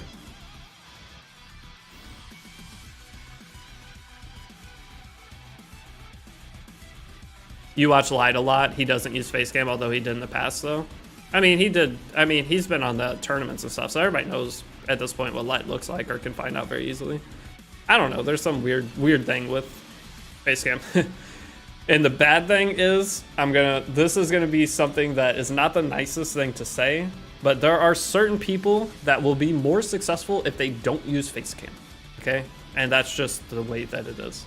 Some people would be better off. They can be super successful, and if they use Facecam, they end up hurting themselves. And you can see examples of it all the time. So you have to kind of, as a sad way to put it, but it's true. Like, there's a bunch of like X person's face reveal killed their career, and that's the way the world works, unfortunately. Like, people think of you if you start content creation with no face cam and then eventually add your face cam, you have a very high success or a very high chance of it going bad. You're setting yourself up for not the greatest thing to happen. Starting with face cam, though, is a much different experience because people are there's no expectations or thoughts set about what could potentially be under there. Like, going back and looking at my old stacks, dude, I look like I'm 2. I was gonna say I look like I'm 10, but I look like I'm 2 years old. Pretty privileged thing. I'm not pretty. I mean, I'm just an average looking white dude. Looks like PewDiePie. Everybody memes on me. 90% of my streams have been, there's one person that comes in that says, you look like X other skinny white dude. Every time. Deity watching Black Pill edits. Dream, yeah, so that's one example, I guess, is Dream. You can use, there's so many things you could do for content creation. What's the challenge on a 7-day? By the way, we're just seeing how far we can push. I want to push PvP and PvE. We're going to have like a 7% win rate, but I want to see how high we can go. All skinny white dudes like excuse me? I'm not going to say that. Oh, no. Why does it auto-set quick battle? Oh, we did our Ogre's Armory for the year. When you first started before growing a beard, you look so young. I don't have a beard now. I shaved it. We're not shooting for Masters. We're shooting above Masters, I'd hope. If I'm using the loner characters, we're shooting above Masters. If I'm not using the loner characters, I'm still probably shooting above Masters in 7 days, right?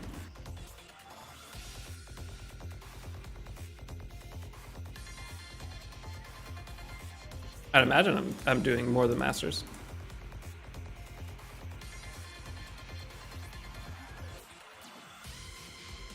But yeah, my old videos, it's bad. E7 free to play gamer. What's your goal? Just do as much as possible. Just show what's possible on an E7 account in a short period of time, without grinding 30 hours a day, basically. What's possible on E7 account starting in 2026, short period of time. Because anytime I do the guide account, I'm always stuck doing the guide portion. I'm never really pushing that fast. Oh, Hoochie's open too. Okay, so what do I need to do next? So Spirit Altar, and Arena. Haven't looked into the loner units are if they are new ML5s and Yuraguchi. Well, one of the loner units that is on there is Bellion, so it gives me something I can use to fight Freyrin. I'm definitely banning Lady of the Scales, no question there. That has to be done. The better use script or just go off the bat? That's dependent on person. Everything with content creation is dependent on the person making the videos. For me, I've made a script one time for a sponsor. That's it. And I've helped other people with videos where I've made scripts for them. Good luck with challenge. Thank you, Fernando. I've helped people with making scripts for themselves, but for me, I just raw dog it. I just go in and start yapping, and I hope for the best. And it works for me, I guess, but that wouldn't work for everybody. And a big part of that is the more you do it.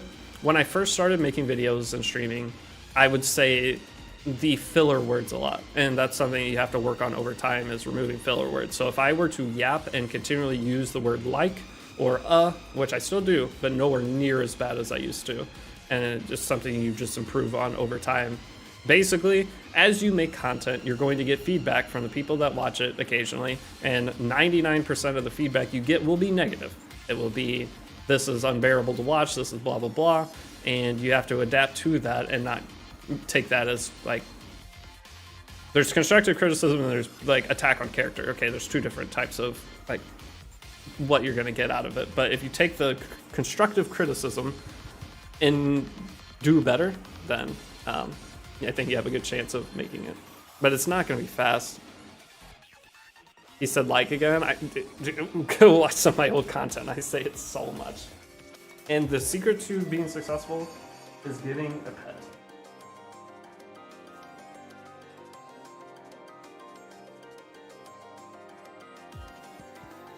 Oh, once you have a pet, you're good to go. That's all you need. I had to beat this one more time.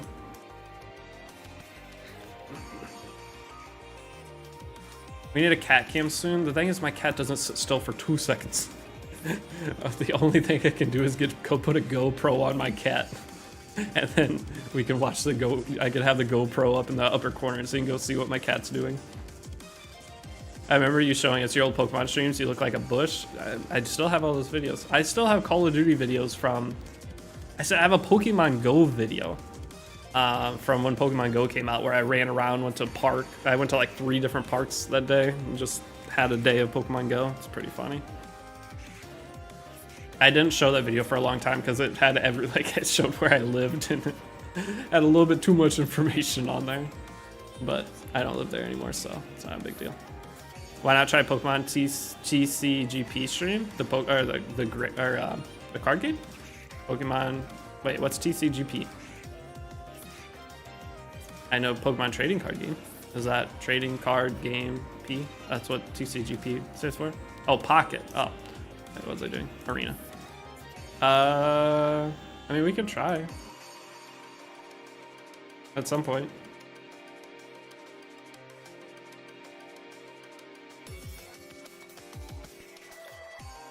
Sure.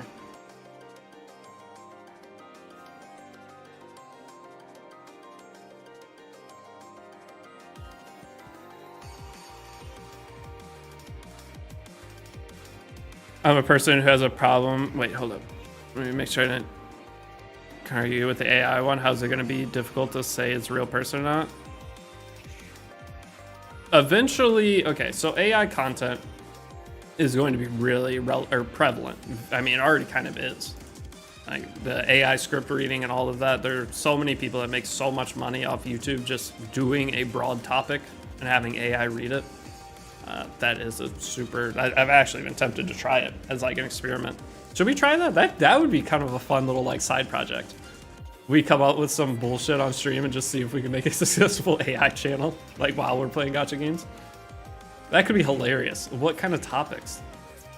We just... Because literally all you do is go into Gemini, have it come up with a video script for you, and then go to a reader and have it read. But then the problem is, how do you get the visual? I don't know what program to use for that. That could be a really funny like experiment. Just see Twitch plays YouTube Simulator. See if we can be successful at it. And I will share the profits with you guys. 0, 100. I get 100, you get 0. Making an AI gacha channel actually could be really funny. Not gonna lie, I'd probably stop watching OG.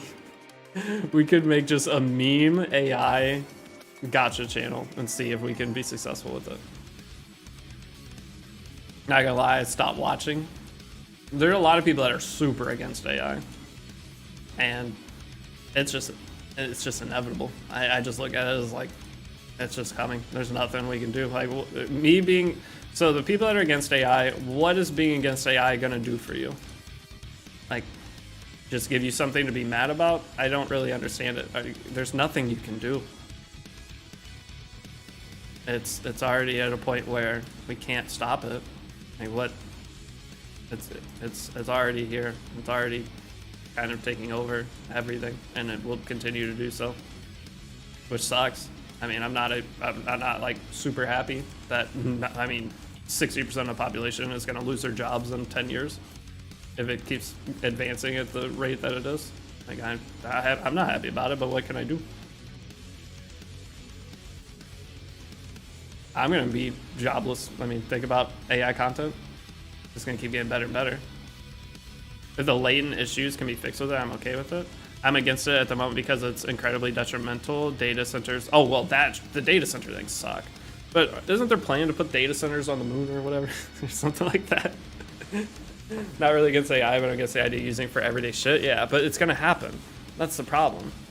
There's nothing we can do, like, to stop it at this point, right? Try to vote for legislation. It's not gonna work, right? Realistically. No, the thing is, we're all from different countries, right?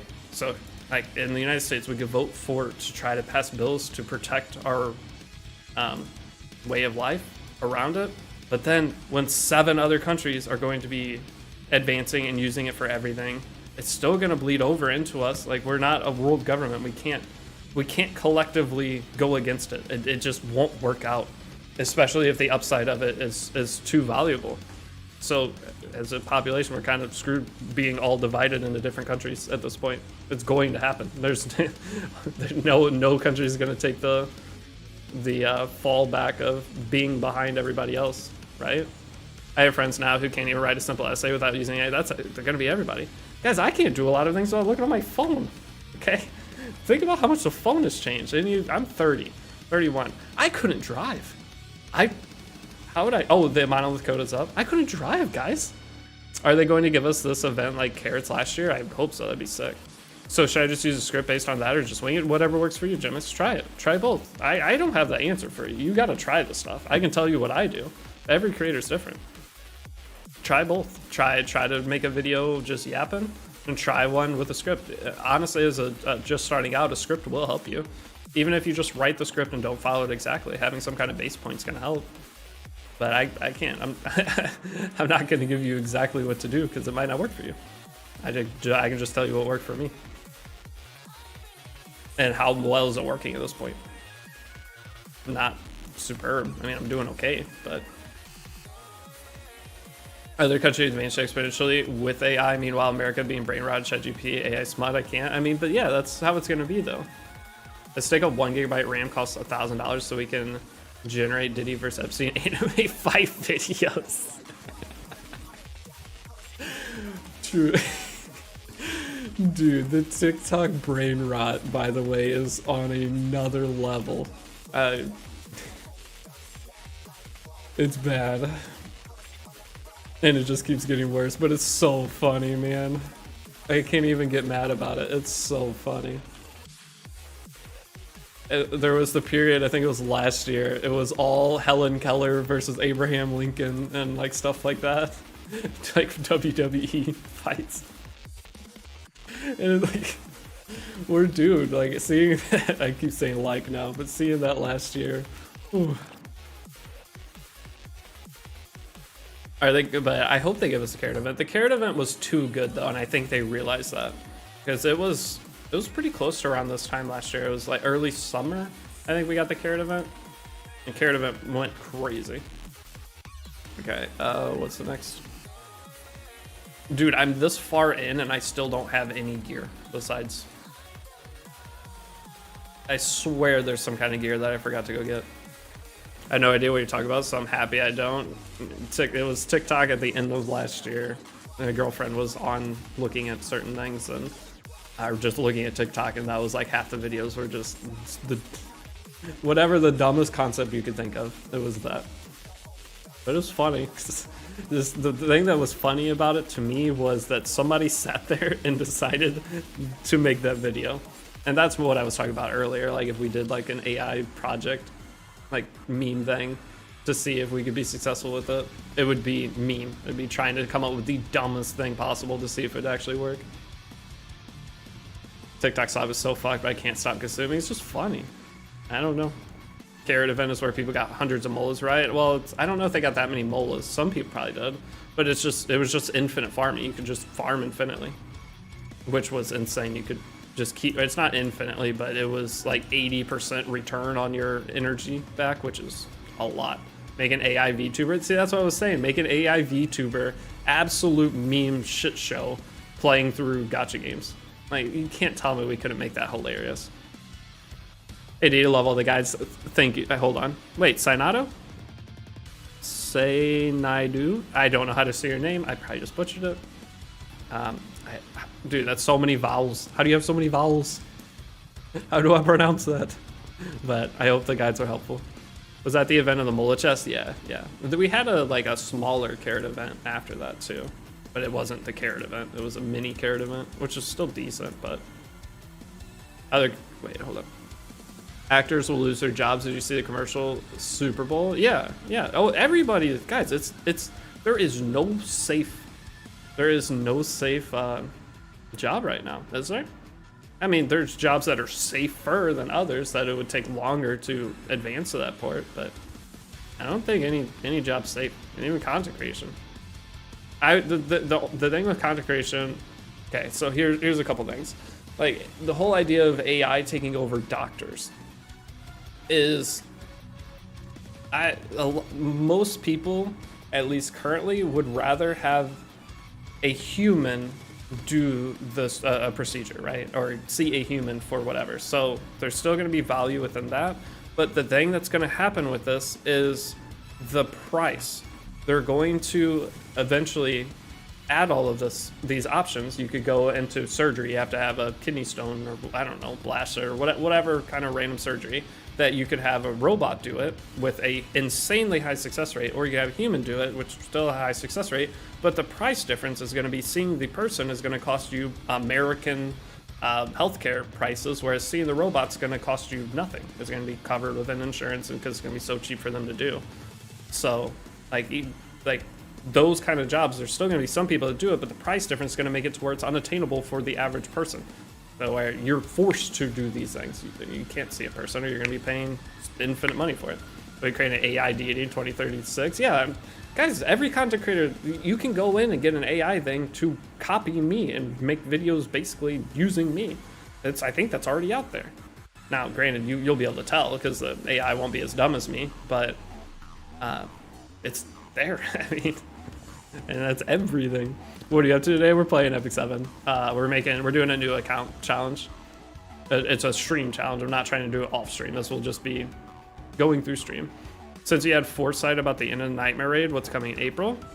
Wait, since you had foresight about the end of Nightmare Raid, what's coming in April for E7?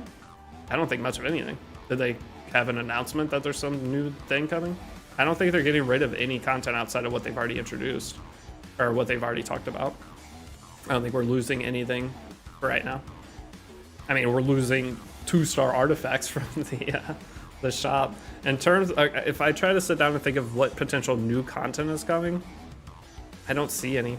I don't think Epic 7 is their main focus anymore, with KS0 Nightmare being out. So the fact that we're getting all the content that they showed in the last batch of the new arena thing that's coming, the new Guild War tournament mode, as a consistent thing to get more currency, and the cheapening of summons, or the lessening of what it takes in order to get characters in the game.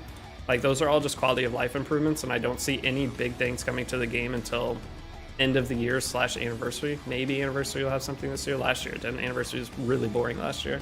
We had a Dash Pass event, but is that exciting?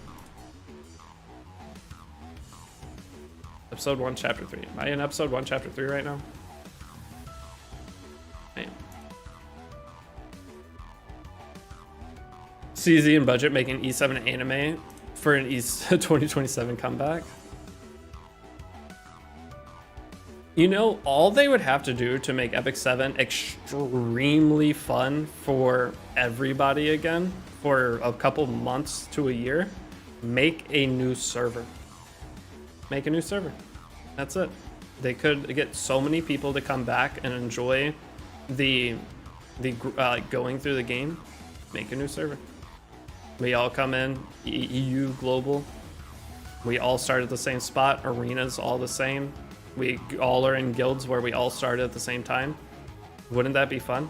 For all the people that quit the game, that didn't want to keep playing, we all come back, separate RTA for the first little bit. Like, you cannot tell me for 8th anniversary, cannot tell me that wouldn't be insanely successful. Give Sten to everyone for free? Well, yeah, but they already do that. But imagine how many people would come in, even if it was just for a short period, come in and play in a new server. How much money would they make? I would spend on a new server. If I could buy a couple value packs, try to get some extra characters, have a lot of fun for, spend $100 or whatever, that'd be super fun. And the thing is, you could be the fastest person on that server. If you rolled good gear, you could be the best geared on that server. It's 8 years. Would be better if server collapsed after a while. Yeah, at this point, like EU server, probably pretty dead. Just have a new server. Even the existing players who are playing right now would make an account on that server. Why don't they do it? Why? I don't get it. Is it that expensive to make one new server? Because there's global Asia, and it could be, they could name it like anything. Epic 7 should make their own anime like Art Nice does. We've been begging for that for how long? 5-6 years? Oh, we couldn't. Oh, wait, sorry. They gotta maintain both games. PvP sweats will always will more than PvE players. Yeah, well, will they? Look at Genshin. Look at Weathering Waves. Look at all those games that make this much money as they do. Yeah, I'll do fine. Look at Fate Grand Order. If you have a good PvE game, people will spend money, and I think CZN is that game. People should continue to spend money on that game. It's a fantastic game, actually. I think CZN is going to be their long-term success now. New account, why? We're just progressing. We're just doing a challenge. I'm going to be making a PvP guide off this challenge to continue the 2026 guide.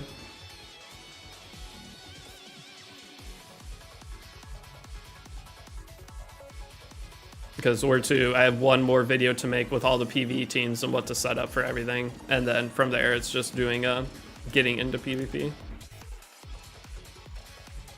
Did you pull already? No, we haven't pulled already. I will probably end up, I'm going to stream at a certain point, not too long, and I'm going to go grind. I'll have this playing on the side all day to get as much resources as we can, and we'll pull tonight before maintenance just to see what kind of...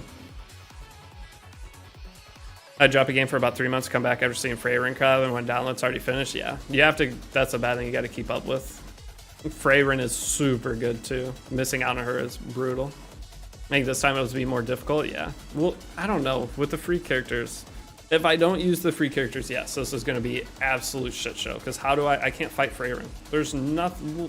What could I do to fight Freyrin on a new account? So my pre-bans have to be Lady of the Scales Freyrin. I don't see a world. They've always sucked at advertising. So another thing, guys, there's a lot of things Epic 7 does terribly. And it's all stuff I've talked about forever. I don't know how they advertise. Where do they advertise? Google Ads? I would love to know Epic 7's advertisement budget. Genshin does give you everything for new players.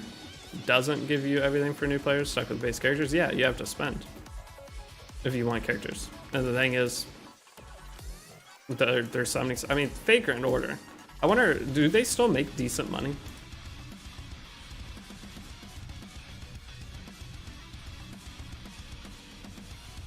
Collab that big without any announcement? Yeah. Epic 7, I mean, they announced it. They tried. They uploaded a video on their channel. That's about as far as it went. That's what they always do. There was an AI E7 ad I saw somewhere. Yeah, I think they had an E7 ad that spelled, I think it spelled Epic 7 wrong in the ad. That was recent too. Hold on.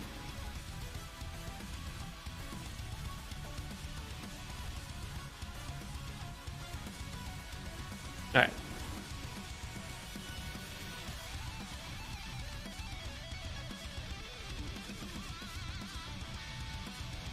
Is it possible to take a glimpse of my channel I'm working with? Progamics turn-based, just overall look on it. You can give me... Oh, sorry, hold on. I missed a lot of things here. Bro, I made a PvP Dark Tenebria, but build is kind of funny. How's that working for you, Venoman? Sorry, it took a while. Thomas here, I just pulled ML Aria, ML Lyco, 110 pull. Covenant just never, in my 5 years of playing, has that ever happened? You got 2 ML5s and 110 pull? That's sick. I don't know if I've ever had that happen. I'm playing 7 years. Sorry, if you get Fenny real early, day 2 or 3, does it change the progression of the account at that point already? I mean, the only thing with Fenny is you would just build her for going through stories. She would replace your Spectre Tingerbria. Or, sorry, she would replace your Tieria. A lot of people, when they get Fenny, they're like, I want to build Fenny for Wyvern. Not worth it. Just use Sigret. Sigret has debuffs. Fenny does not have debuffs. So Sigret is going to give you a more consistent Wyvern team early on while you're trying to work with plus 12 and whatever gear at first. Sigret is going to be better. And Sigret, she's free to boost up. She's gonna give you everything for her. But Fenny, she's fantastic. If you get her, it would be switching Free Spirit Tieria out for her for your general story pushing. That's the only change I'd make. And then using her for Abyss and whatnot. But not trying to do a change of Wyvern. I wasn't trying to say that. That's just a thing, or say that about you. That's just a thing that comes up all the time. It's like, I got Fenny. Should I build her instead of Sigret for Wyvern? It's like, no, just do Sigret.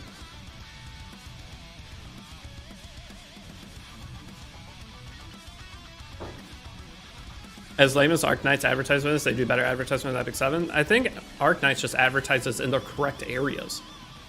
Because Arknights is insanely popular. Like, insanely popular. But Epic 7, where does Epic 7 even advertise? I get an Epic 7 advertisement when there's something going on in Epic 7. That's it. Hey, what's up, Sosolid? How you been? Sosolid, how far did you end up getting in RTA this season? Or did you try? I know last season you peaked to a new high. Damn, it's been a long time, or been a year since I came here. Well, I haven't really been streaming, so you haven't missed a whole lot.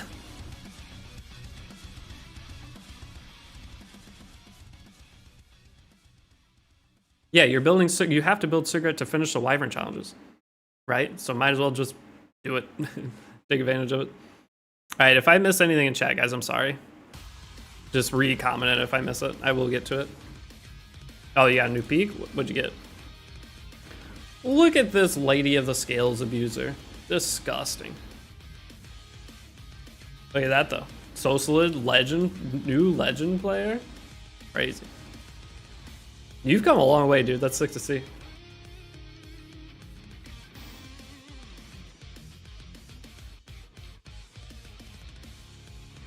Roguelike mode where you have your whole roster would go hard? Yes, it would. Guys, why can't they hire us to design a game mode?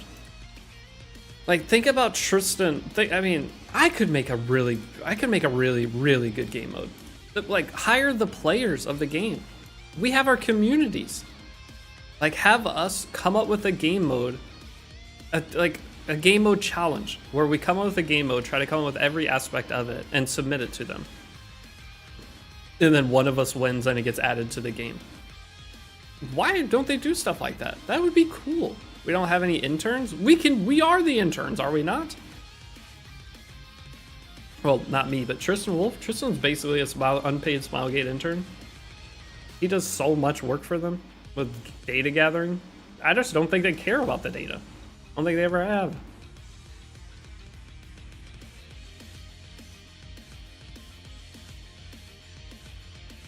But Susla 2.5 years started with your guides. You know, I was discussing with Mr. Wolf now, see if we get free ML5 like GRAS, that OP new players will have better time in RTA. Well, yeah, that was the whole idea of Genesis Raz, is everybody can get him. All new players can get him within a very short period. So, like, Genesis Raz was a huge character to give for everybody getting into RTA. The new RTA solution for new players getting into the game is the loner characters. They give everyone loner characters. And it's a pretty solid system, I'd say.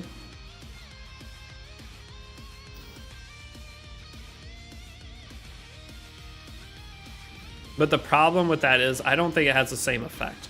Like, going into RTA and winning with loner characters does not give you the same level of attachment to the game as building up your account and getting stronger. Am I even gonna beat this? I don't think I'm gonna beat this.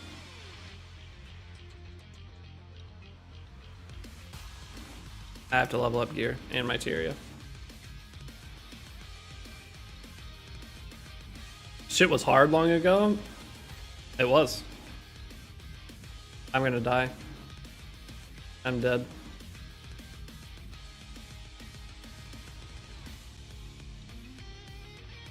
I'm dead. Please crit, please crit, please crit, please crit, please crit. I am so good at Epic 7. Brother? Okay, I beat it. Not even close. That was not a close fight whatsoever. Instead of actual game modes, we're getting more walking simulators at the end. Yeah, why? We can make a good PvE mode. Like Brawl mode. What was the idea with Brawl? I would love to know. Like, what were they doing with Brawl? It's kind of fun for like 7 minutes. But no one's gonna sit there and just grind Brawl mode. Or not no one, but 0.001% of the population of the game is gonna grind. Oh gosh.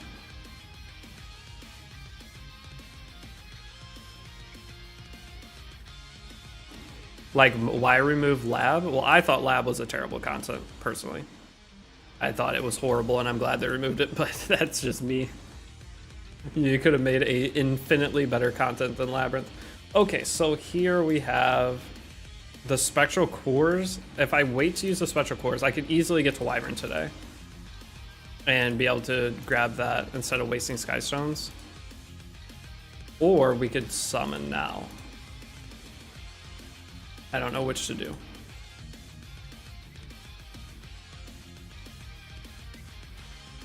Let's see where we're at exactly. Finish that. We have our selector. I can take Ken.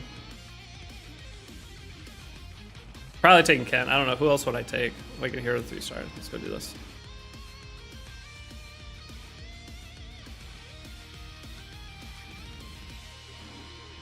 Hey, what's up, Kaido? How you been, dude? But what I was gonna say earlier, though, Gen X, is send me your channel later. I can look at it. Do I have 17?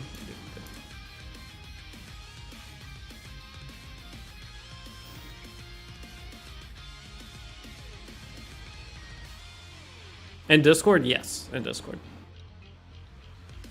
And I'll after I go eat lunch and stuff, sit down, I'll try to get and look at it. Like, who would I take out of this? Nobody. There's no one here. I mean, Ken's the only character that's any fun. Surely go into creators chat and tell them. I don't even want to talk in there. Supposedly there's a bunch of drama. Wait. Within that as well. Like, I don't have enough. Like, there was somebody, I will not name, but one of the biggest E7 streamers, like, took all of the chat logs within there and posted them to Reddit. And then they got caught that it was them doing it. I don't know if you guys know anything or heard anything about that. I won't say any names. There's been some like drama stuff in there, and the new creators that they put in there, I don't really want to be associated with at all. So the E7 content creator program for me died in 2024, 2020, probably 2024. I don't want any association with that. By the way, did you know Theory are restarting the server? Yeah, I did see that, and I was tempted to try it, but I don't know. I don't know if it's worth it. I might know about this, yeah. There's the new heads of the E7 community are people that I generally don't really want to be associated with in any way, shape, or form. Part of why I also stopped wanting to stream Epic 7 too is it's like it's basically, to me, it's like the Reddit mods. Kind of the people who I would see as Reddit mods took over, and yeah, no, not meaning to throw like shade, but just their personality and the way they do things, I don't really care for. So I don't want to be in with them, you know. The old heads of E7, fine. Where do you get Fate's Gaze materials? I cannot find it. Fate's Gaze is going to come from doing hard mode of Hall of Trials. Played Ethereum daily. If you're looking to get deep into PvP, it's probably not worth it, but the game as a whole is a way better place. I'd be down to try it again, is I guess the best thing I could say. Getting balls deep into it, I don't know. Alright, so there we go. Alright, how many days do I have to play until I can take her? I think we're good to go. First come, first serve. We'll take it. That's just my copium, but they do modernize the game and make things easier and faster. Hopefully they make easier to get unit and income and start advertising it for real. Epic 7, we're 7 years into the game. Nothing's going to change with this. Their game is fantastic. Going in the base game, going through the honeymoon phase, playing for the first 2 weeks to a month, absolute blast. Past that, it's the game we got. Where is it? I can't show it. Go here, go to battle, and then go to seasonal. And then in seasonal, this should have Hall of Trials.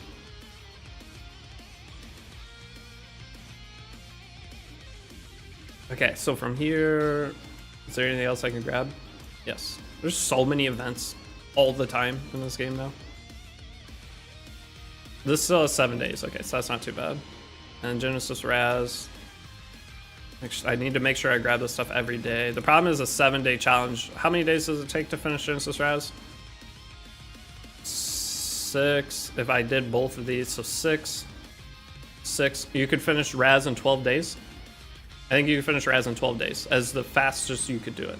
Because you finish the Light of Piercing Abyss in 7. And then you finish these two on day 7 to start Steadfast Courage on day 7. It's a lot. So in order to finish get Steadfast Courage opened up on day 7, you have to knock both these out. It's going to be extremely hard. So 12 days is the fastest you can do it. Nugget makes their money from the PvP aspect of the game. No, they don't. I don't think they do. As someone who's played this game and watched this game grow and fall and grow and fall, PvP aspect of the game, but that modern audience gacha are more about story and PvP, doesn't matter. So I think a very, very large income of Epic 7 comes from new players still. It has to be for their yearly income at the end of each year. The amount of money that comes in, I used to say it was probably 70% new player income from people buying some of the early packs and people that aren't quite rank 70. So you would have your rank 70 are your PvP player income, and anything below that would be casual player / new player income. And I think it's a huge percentage of it comes from lower. Because once you get to NPvP, you don't spend very much. And in the grand scheme of things, the whales of this game, hold on, let me make sure I'm doing something. Spirit Altar. The whales of this game spending 2,000 a month. 2,000 a month is nothing if you have a couple, 10,000+ people trying your game and 10% of them buy a pack, then that's way more money than X couple whales that you have. And that's part of, you guys know that's part of why Raid Shadow Legends is so successful, because they have so many new players coming in, and if even just 10% of new players getting into the game spend money, the average spending per person, if it's $30, $50, whatever the average spend is per player, that's a lot more money coming from new players, and that's why Raid has the best system. They advertise their game out heavy. They spend all of their advertisement budget into getting people into the game, because as they cycle in new players, they're continuing to keep high income. They make $30 million a month and have since the game came out essentially 7 years ago. They have the best advertisement. But with Epic 7, people pull for characters, but people pull for characters for free. Do they not? How often do people spend to pull for a character? Because in-game PvP players have every character, essentially, pretty much. And their income from doing their Guild War battles, plus their whatever general farming income for Mystic Metals, as long as they don't have to pity a character, they probably only have to spend money once or twice a year to keep up with getting all the characters. So the longer somebody plays, the less money they're going to spend on this game. Whenever I had every character in Epic 7, after I had spent whatever I needed to get my full roster, and the only time I'd spend money is if I ended up getting unlucky and having to pity multiple characters in a row. My shirt is not buttoned. Will you try for Saria since you got Boss, Ranka, and Hunt? Yeah, whatever summons I get, because the Saria's still here for a week. You almost get enough currency to full pity your first character, by the way. So with all the free Mystic Metals that you get at the beginning from doing all the Moonlight Story, you almost have enough to full pity. So I probably will get a Saria. Complete arena battle 2 times. Let's go knock this out.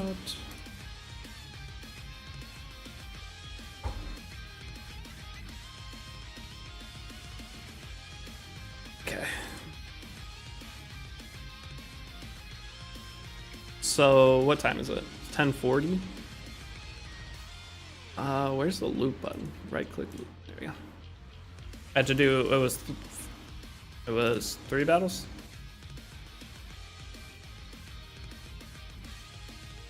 We're doing a quick match.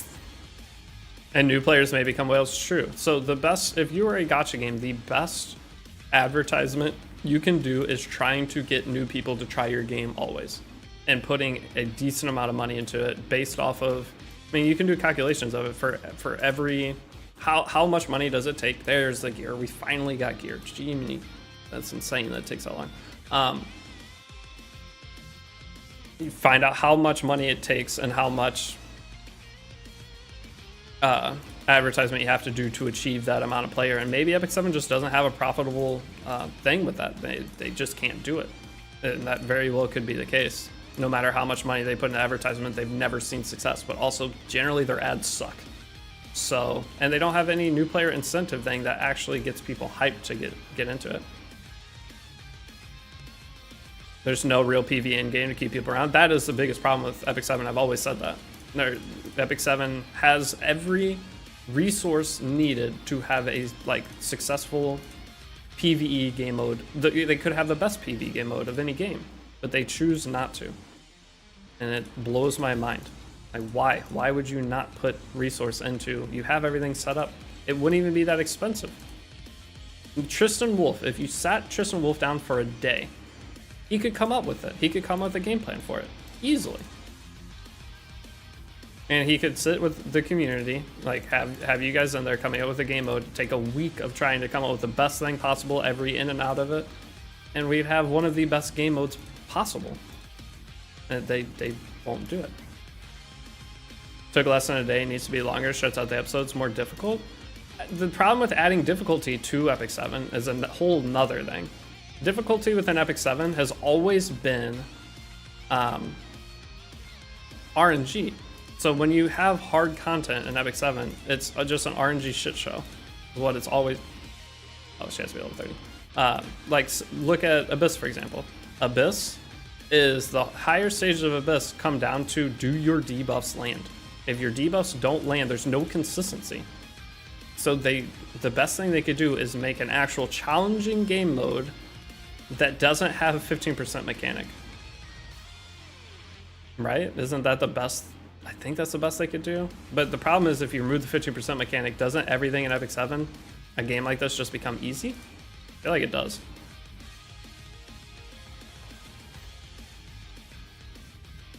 He's back playing E7. No, I'm not. But Ryu in and out? I've never had in and out.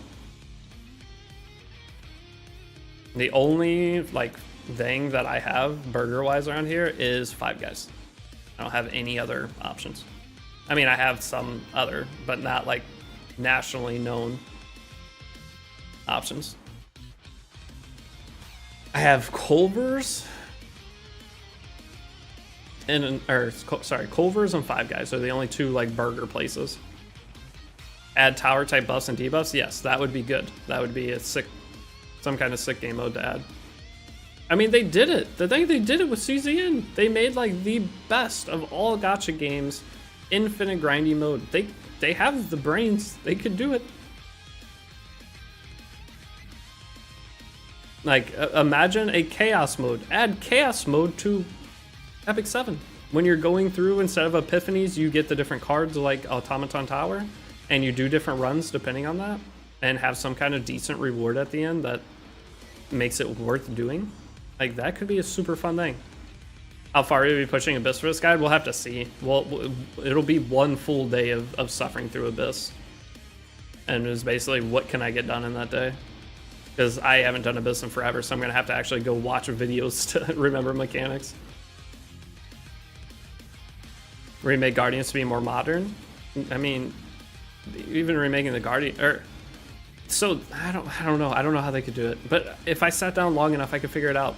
If I wasn't on the spot, if I had all day to think of 10 different game modes they could add to Epic 7, I could come up with one that'd be banger. What's the goal of the 7-day account? Just make it look as crazy as possible to show what a 7-day, how quick you can get a banger Epic 7 account. then the goal is to push PvP. So for people that think that getting into Epic 7 is pointless because it's been out for so long, just say it's just a quick, just trying to do a quick showcase of what all you can do with this game, just so people are more willing to give it a try. Because Epic 7 is still the best new player game to try. It is. It's not even close. Oh wait, but I also had this rule too. Anytime we see Charfade in chat, we have to advertise raid. Charfade, didn't we agree to that, by the way? But I'll just do one more little quick shout out. Anybody would be willing to help me, it takes 5 minutes, not even, but just downloading raid with my link here. You can take 5 minutes of your time, download on your phone, PC, both, whatever. It's February. I need any help I can get. Things are super dead for me. If you want to help me as a creator, that's the only thing I ask for. I won't ask for subs ever. And I'm not asking you to get balls deep into it. Just the download of the game by itself helps a ton. I have a whole raid channel that I play the game on. Play Wuthering Waves. I do plan on playing Wuthering Waves. I want to wait for the next Wuthering Waves update because I want to play Honkai Star Rail first. I want to go back through that. And that's what we're going to do. The whole thing with this is I'm going to be streaming, playing this account, and it's going to be over on the side. Doing it on my friend's phone, that's the kind of thing. If you have a PC and phone, if you have any device also that has never downloaded Raid, if you download the link, it helps me so much. Anybody willing to do it, whether you're watching now or say the VOD later, or rerun on YouTube, whatever. Is it called a VOD on YouTube? Most view on Wuthering Wave? Wait, what do you mean most view on Wuthering Wave? I already got Ruel. Who do I get in the first Moonlight Connection now? Ooh, I don't know. Who would you get? Dark Horse. Dark Horse isn't the worst with the new set. I probably would still take Arbiter Villager. Arbiter Villager is just a nice extra damage dealer that has some viability. Like, who would you pick second pick from Moonlight Blessing? Having Dark Horse for Guild War. It's kind of nice, but is that worth it? I'm not going to be able to say your name, but welcome out. How far did you get into CZN? I'm level 35. I think I hit level 35. We probably will have to play CZN or Chaos Zero Nightmare tonight, actually, on stream. You can't wait for the next update. Will you need to start now, just like Victune? I'd rather start when the update comes, I think. Because I've seen Victune playing it, and he's liking it. I played Wuthering Waves when it came out. It's not like I haven't played the game before. I heavy grinded it for a month. Anytime a new Godric game comes out, I almost always play it. Chaos Zero Nightmare was one of the only ones I didn't pick up. And Zenless Zone Zero and Chaos Zero Nightmare are like the two that I skipped. And I guess Dragon Traveler, if you want to count that. But almost every single new game I generally end up playing. I just don't always make content on it. And that was a mistake too. I should have been the whole time. Jimx, if play 7 Nights Rebirth, you get 150 standard pool and 2 special ticket pool, different for previous registration rewards. I mean, I could try it. I need to make a list and like plan out my week. So 7 Nights Rebirth, because I know some will play 7 Nights Rebirth. Ua somehow gets better every patch. Ua was a banger game when it came out. I get so bored of those games.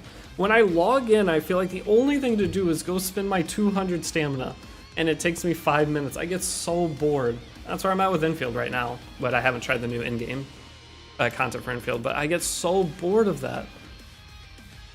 I guess if I play these kind of games, I have to get into the story. Like that might be the new rule. I have to force myself to sit and watch the story so that I have something else to look forward to. It's not in-game. Oh, for Infield, it's just mini challenge. It doesn't look hard. I did see somebody doing it. I was like, there's no way I'm not just gonna obliterate this when I try to fight it.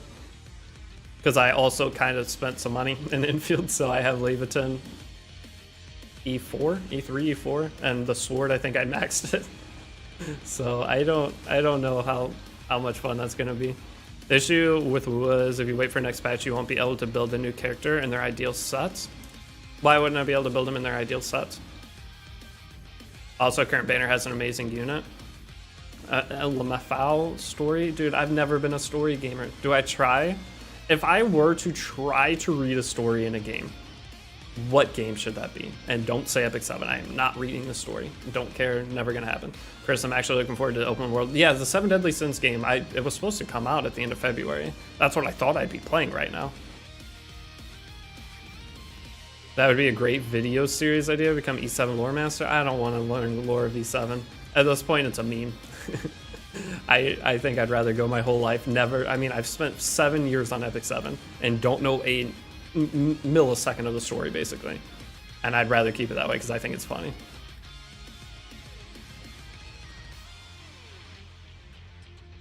I wish for Epic 8. Oh, do you think there would be... I mean, they don't really do that with these kind of games, do they? Like, there is no... Wait, is there a Summoners War 2? Didn't they try to make Summoners War 2 and it didn't do well? It's like, they're not going to make a new Epic 7, would they? Which, since we're in 3.1, you have clear quite a bit of story. Well, you won't be able to farm the gear sets until you get to... Oh, that's true. I didn't think about the regional differences there. Is that the end of the world, though? Wouldn't I be...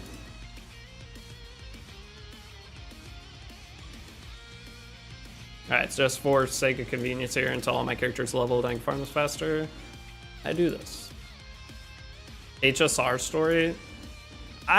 Wait, I think I did read some of the Honkai Star Rail story, actually. I played 3 accounts when Honkai Star Rail first came out. So there's a good chance I did actually read some of the story. I'm going to promote Tyria.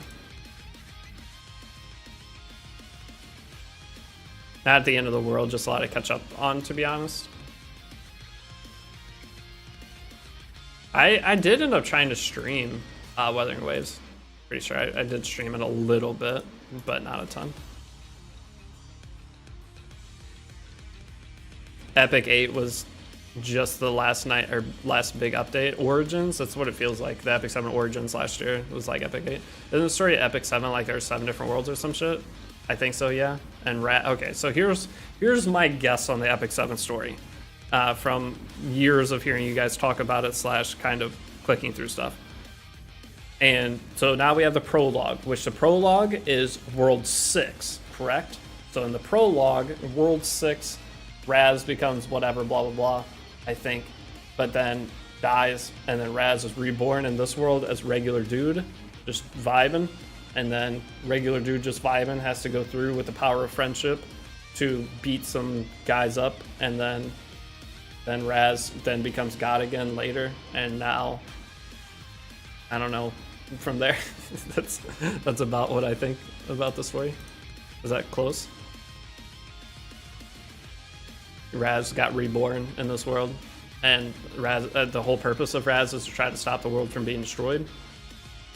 Isn't that gonna be the craziest end to this game though? Because Epic 7, the 7th world would get destroyed, right? If that's the case, and that's the ending of the game.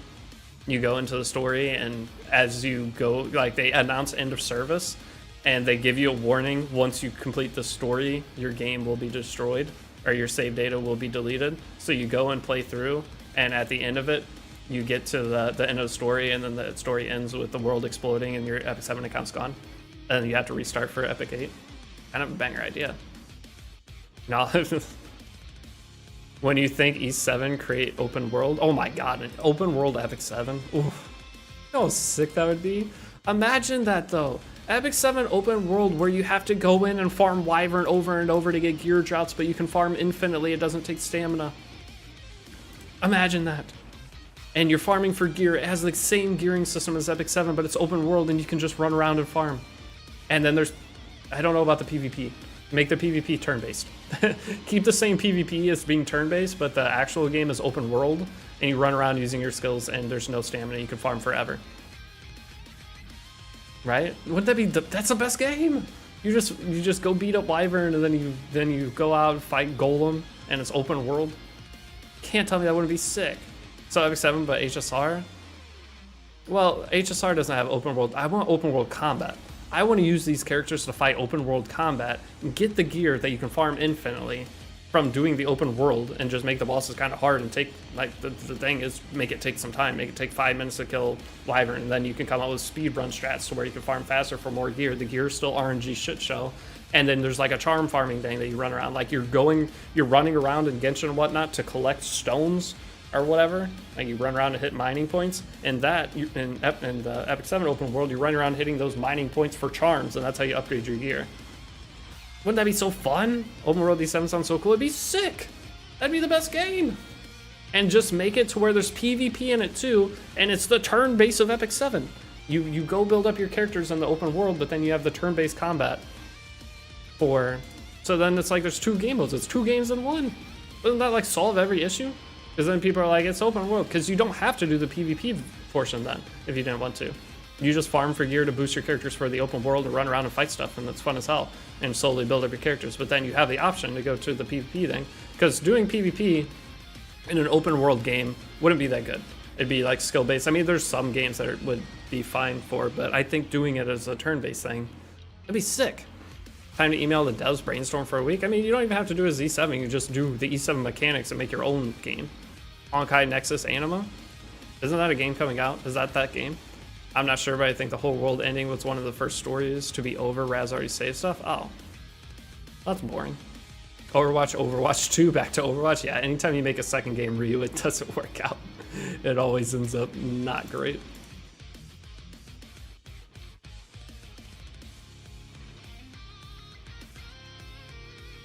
Okay. Make it Expedition. See, I never played Expedition 33, so I'm not super familiar with that. Wuwa story would be my recommendation, 2.0 onwards. I kind of remember the Wuwa story. Genshin didn't let you skip the story, but I still just clicked and didn't pay attention. Wuwa, I do remember a bunch of... So here's the thing with Wuthering Waves. At the end, when Zhugang, or I don't remember his name, but the general guy, the dragon general guy, and there's like stuff exploding everywhere. You have to go make it to the final boss of the general story.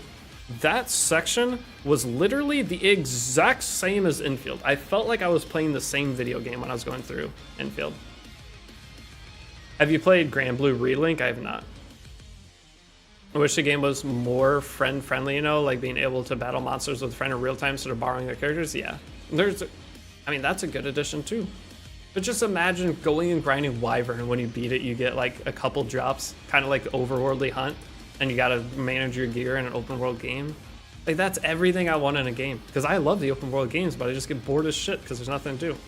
And then you just farm infinitely. And you could farm with friends. Imagine actually making it hard and inviting 3 friends, like in Genshin, where you go into the dungeon and fight, but you invite 3. It's basically an MMO. I'm describing an MMO. Why does there have to be a difference? MMOs are so sick, but making a gacha game MMO is basically what I'm asking for, I guess. Bro just wants to play Wuwa with E7, but Wuwa doesn't have the same gearing.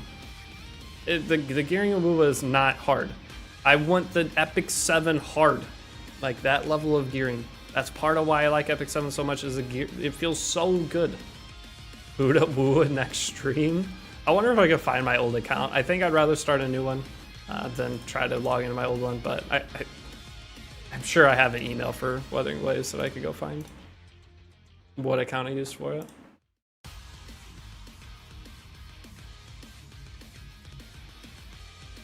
Okay, okay, I have to finish all of chapter 5. Any plan for what limited do you pick in this? My limiteds are probably going to be Laya, Afternoon Soak Flan, and Renak. That's almost guaranteed what I'm going to pick for my 3. Yo, so I haven't played E7 for like 1.5 years. Okay, to return now. They have a bunch of updates coming. You have 27,000 Sky Stones. I mean, the game's the same. I'm going to be honest. Like, every time, if you ever quit Epic 7 because you got bored, the game is the exact same as when you left. So I'm on global for this. Bro, just play Monster Hunter. I would, but all the new Monster Hunters suck. Okay, Monster Hunter is one of my favorite games of all time. Every new Monster Hunter, I beat the game in like 5 minutes, and there's nothing to do. Like the newest 3 Monster Hunters, the world was okay. Hey, what's up, Zox? Monster Hunter World was okay. But then the other games, like whatever came after World, I guess the Switch one was pretty grindy, but they didn't have a big player base. But the Switch one was okay. World was like the decline, and this newest Monster Hunter game that came out, I beat everything in like 3 days and already had like every set I ever wanted.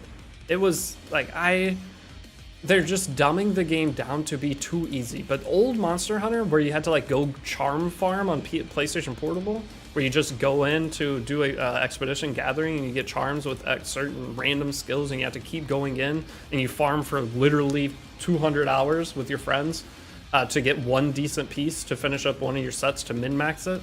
That is the perfect game, and all they have to do is re-release that, but they don't do that now. But Zox, what you been up to, dude? Well, you've been playing every game under the sun, is what I've seen you've been up to.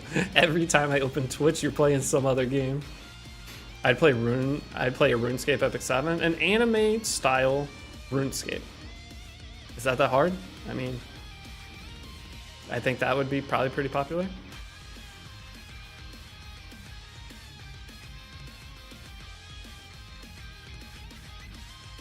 Oh, so Raz saved the world in Epic 6 and then was transported to Epic 7 world without his powers? But why does he have his powers back now? I don't understand. Why does he just magically get him back when he gave him? Basically a Sword Art, yeah, SAO? The Sword Art Online type of, I don't know. Maybe there probably is the game I'm explaining out there, and it's just not super popular because of if it has the gear grind like that, people don't want to grind that hard. I want a game that I know because the old Monster on PSP, I would look at it as a 13-year-old. I was like, I could play this until I'm 20 and still not have all the stuff that I want done. Like, that's such a cool feeling, knowing that every day is a chance that you end up getting some kind of sick upgrade.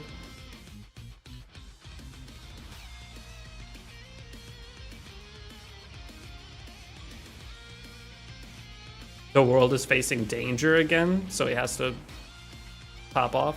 I play open world Genshin game with Grand Blue Fantasy browser game system and gearing. Yeah, that's the game we need, Slowq. Like, but there's no game on the horizon like that.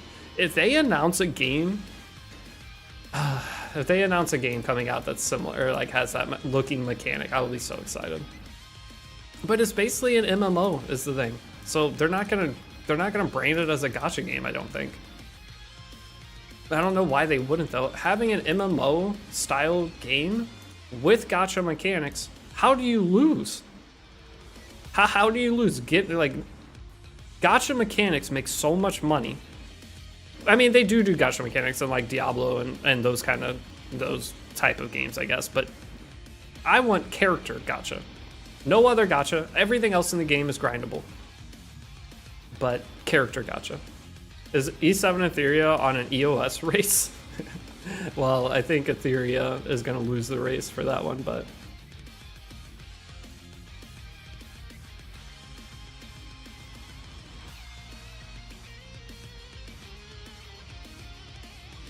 E7 is surviving up to 10th. Yeah, Epic 7 is going to make it 10 years no matter what. The thing with Epic 7 is they still make like around $1 million a month, don't they? I think they're somewhere around $1 million a month on average, probably a little bit higher because the summer months are higher. So maybe 1.5 million a month to run the game. I'm curious, it probably cost them 500,000. So they're still at a surplus of 10 million a year from keeping the game open. I mean, that's worth it. Other games make no money and keep their game open. Epic 7 just downsized everything. So the problem with the Epic 7 downsize that happened over the last couple of years is we can't expect anything. There's nothing coming. That's a sad truth that I just accepted like a year and a half ago. There's not going to be new Epic 7. It's not going to become the revolutionary game that I always hoped it'd be. But yeah, I think Epic 7 on the gacha revenue chart, it's somewhere around $1 million a month. And I don't know if that counts China or not, so it might be a little bit more.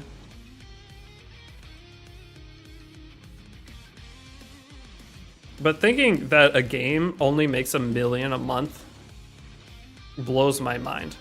Like, how are they not making some kind of pack that, because they have a decent amount of players. They can't even get me to spend $5 in their game anymore as an in-game player. Like, I'd potentially spend on this account, but as an in-game player, I would never even spend $5 on the game. Well, no, they did. They got me a couple months ago, when they sold the Fates gazes. I did spend 20 bucks.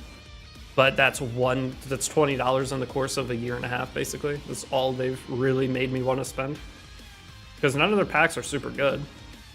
Even their value packs still feel like shit to buy as an in-game player, because the chance of you getting anything decent out of it's not high.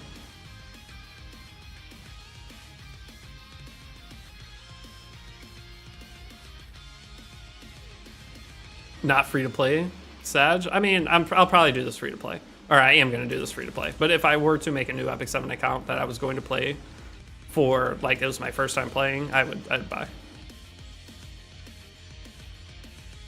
Did you restart the account? You managed to get Bossaranka to pick on the Moonlight thing? This is Bossaranka. Alright, I have Bossaranka on this. But no, wait, I have that account marked up. I have all my accounts on Epic 7. I probably have 100 Epic 7 accounts sitting that I could just log into whenever. But I just don't see much point to it. I'm not going to have fun on any of them.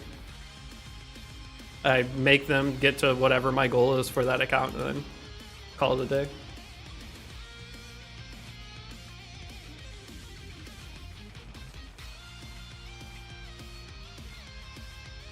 Alright, so that finishes up chapter 5. Oh shit, tonight's maintenance, isn't it? Uh-oh.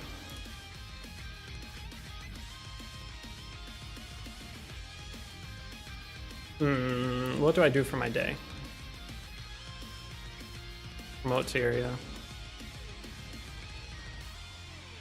What do I do for my day? Hold on. I only have so much time to grind. Because even though those things say they're only open for X amount of time,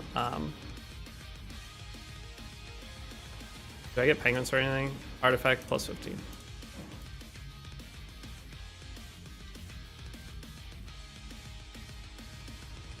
My only gripe with these 7 is the rate of acquisition of newer units and the fact that ML5s cost rent. Well, yeah, the ML5s costing what they do. They did lower the cost of them, technically. With this new update, they are... I mean, what they lower the cost of an ML5? Not very much.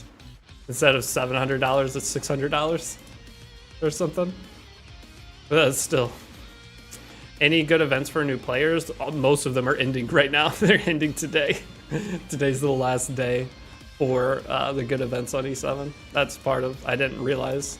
Yeah, so the last day to start the Moonlight Blessing thing, you have 11 hours. Make an account now and click start on the headhunt. You can still get a Moonlight 5. You get 60 days from when you start it. And then past that, not really anything special, unfortunately. Right, so enhance equipment, arena battles, knock these 2 out.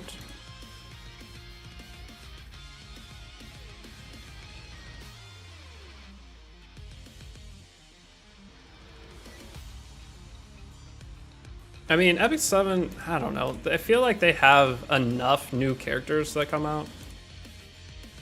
But it's just the ML5s. ML5s are half of the new characters come out, and their price tag is way too high, man.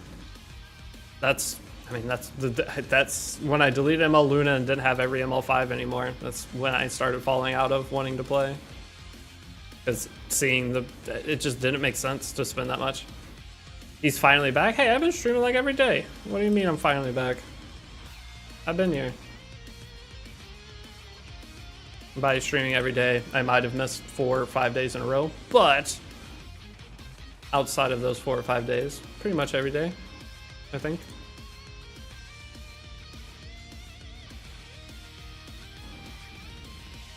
What I mean by every day is almost every day. Hey, we got a gear set for Angelica, holy shit. We have gear. A miracle.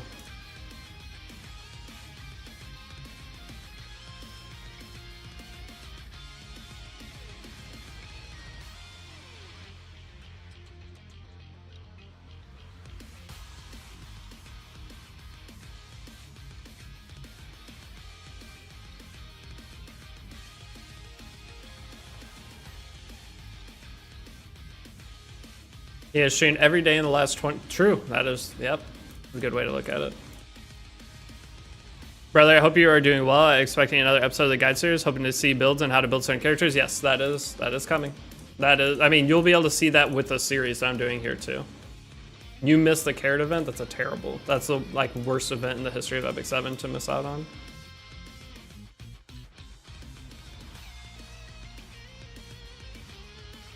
The carrot event was so good.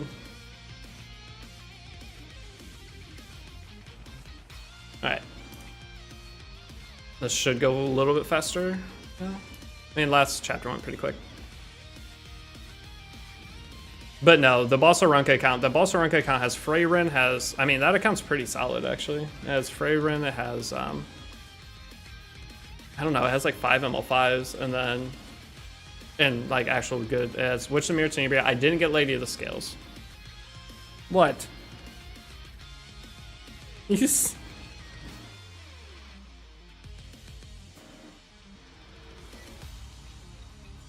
He just doesn't care. I need to get him a bed in my streaming room. I think that's something he struggles with, is not having a bed.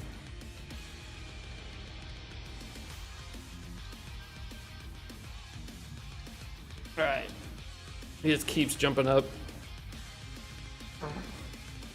Have a cat cam. He doesn't sit still. Like the cat cam. I mean, look how many times he's jumped up just this stream, and it's just been him running around being a crackhead the entire time. New players have it so good, thinking back to release. Oh, new players in Epic 7. It's the best honeymoon phase of any gacha game. They've made the beginning of Epic 7 so freaking good. What the Deity doing? What's up, Liquid? How you been? Good to see you still doing the damn thing, brother. I'm trying to do the damn thing.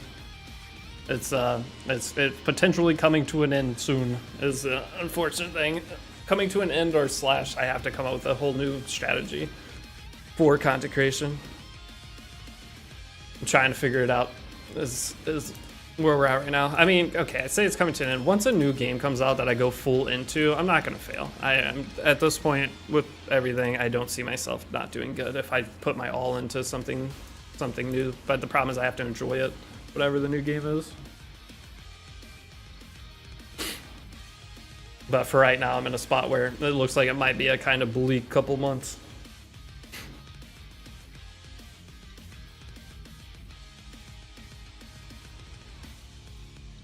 I feel like once you get to endgame and CZ, you'll start to get that feeling of I'm hunting for that perfect deck. I will, and that's sick. I already see that as the potential of the game. That's why I think Chaos Zero Nightmare is going to end up being one of my like forever. That I'm just going to play it for a very long time. I had to pick my notes. Gosh dang it, I'm sorry. Got cat hair in there now, and it's irritating the crap out of me. I'll blow my nose, hopefully.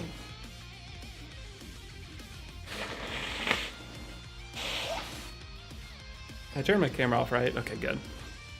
My finger was buried. Oh. My body does not do good with weather changes. And it went from being literally 0 degrees to 75 degrees in the matter of a week. You did turn camera off this time. There was that one time last year that I thought I turned my camera off or whatever. My finger is buried in my nose. That was a funny picture.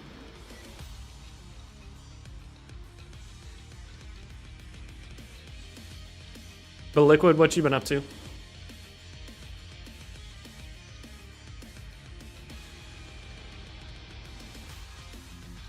Well, I think I turned the cam on, but I think I hit the spacebar on my PC and it turned it back on. There was something weird.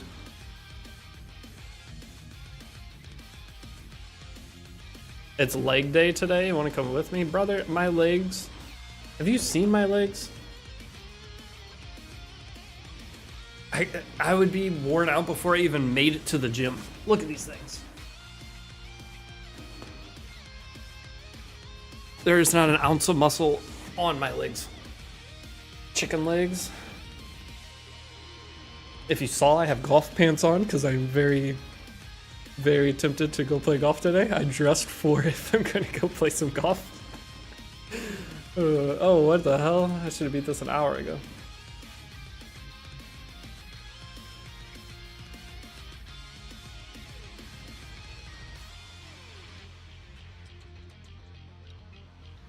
So wait, you don't get to hunt until you're to chapter 2, do you?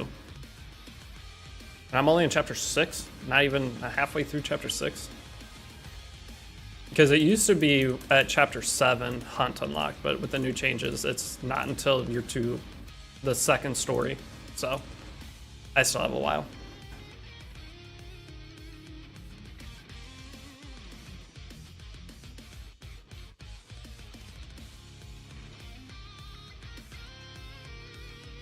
Sorry, kind of managed to get. So, which account is that? The Boss Arunca account. I think I'm still logged into that account on LD Player actually, because that's the account we did some RTA on not that long ago.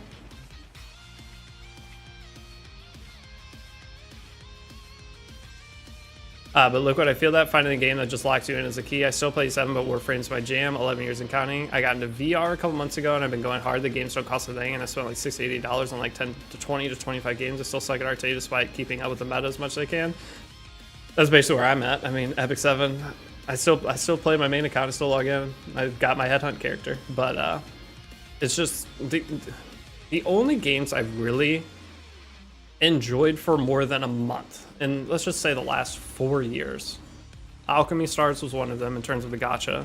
Apex Legends, I used to love Apex, but it's gotten to a point where the thing is just the player base is too thin, so it's the skill-based matchmaking has just gone too crazy. It's very hard to enjoy to play it casually. I have to basically play it every day for a week before I start popping off again.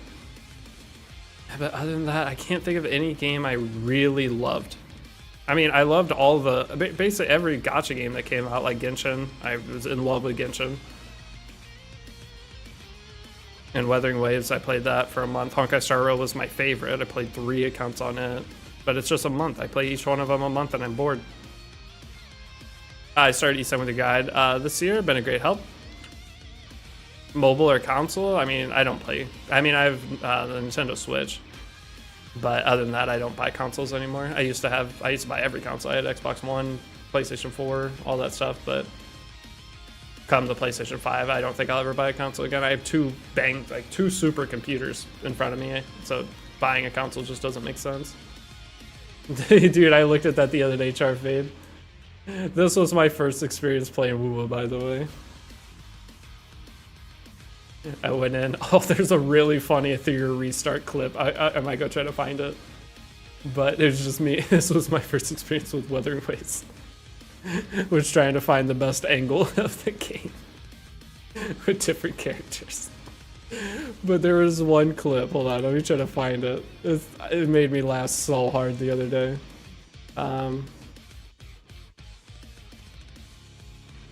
Where is it? How do I even go to clips? Creator dashboard, content, clips. Sort by, can I sort by views? Sort by high to low. Something like Deity doesn't respect women. Hold on. Oh man, second puberty.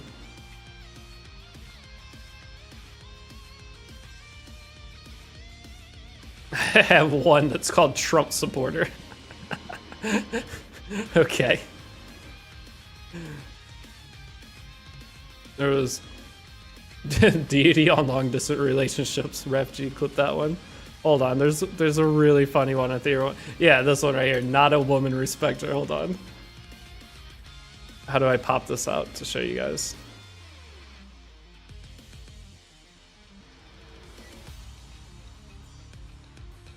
I don't know how to pop it out. Add stories. Oh, there we go. Here we go.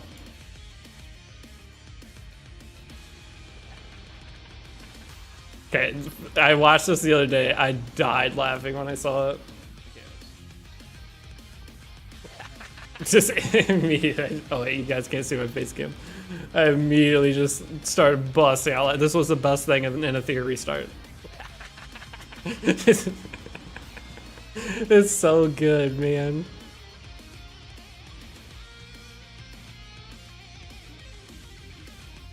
The title of the clip, Deity is not a woman respecter. Going through my clips, the things you named, all of those are so bad. Is this a third account or a second new account? Jors, I don't know, 100 billionth new account? What happened to ER? I hated the community of it. Every time I made a video, I was just miserable. All it really came down to. I still have that Raid Shadow Legends account from when you had the. Oh, I have an infinite sponsor, Liquid. So that's been my life. Is basically I'm on a long-term raid deal. That's what's been keeping me afloat with content. So my whole like content creation career is basically take advantage of the hot months and then use that money to survive all year. But with raid, it gave me like a consistent paycheck that was above what I needed to pay my bills. But right now, I'm not doing very good on the raid contract because none of my games are popping.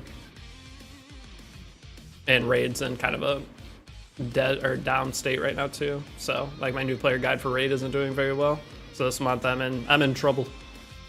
If I don't get many more raid downloads, I could be done with the raid contract very soon, unfortunately. And then I gotta figure out what the fuck I'm doing with my life. You got Alice. Oh, did you end up logging back in with Ezio though? Or Ezio? Yeah. And Xenomorph, I hit the wall though because I gotta get better gear. Yeah, but if you have Ezio and Xenomorph, and if you got the 5-star souls for them, or any souls for them, you're in a great spot. Raid needs a Speed X Raid crossover. What do you mean Speed X Raid? Like Speed the Creator? I don't think they'll ever do another like Ninja or Creator type thing.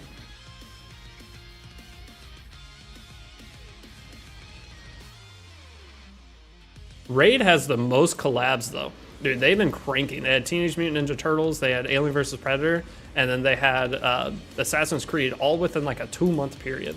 It's like they have a new collab every month. They've been killing it. Do those not work? I don't know.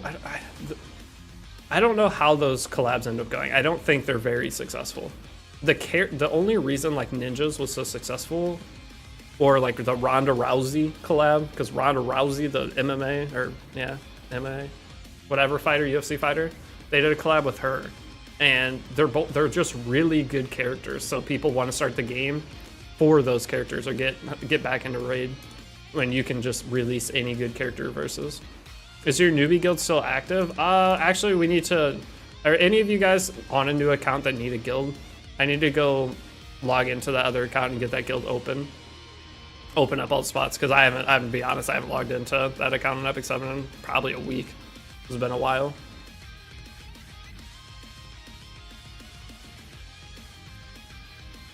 In the Discord, I know there's guilds that you can get into, or I'm sure there is. 2026 clan joining. You should be able to jump in there and post your profile and be able to get into a clan. Yeah, people are still accepting people in there. But I can try to make another guild. The problem is this guild won't stay active. This guild is purely for getting Tamarin missions done. That's it. It will not be a guild you're going to stay in for a long time. That's what the idea of these new player guilds was, to help people get through this stupid annoying mission until you find a guild you want to actually join. Wait, we're already at the end of the story. I just realized.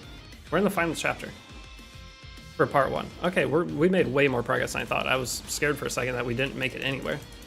But this is one of the last missions. I think there's 2 more after this. Nice. So we're almost to Hunt.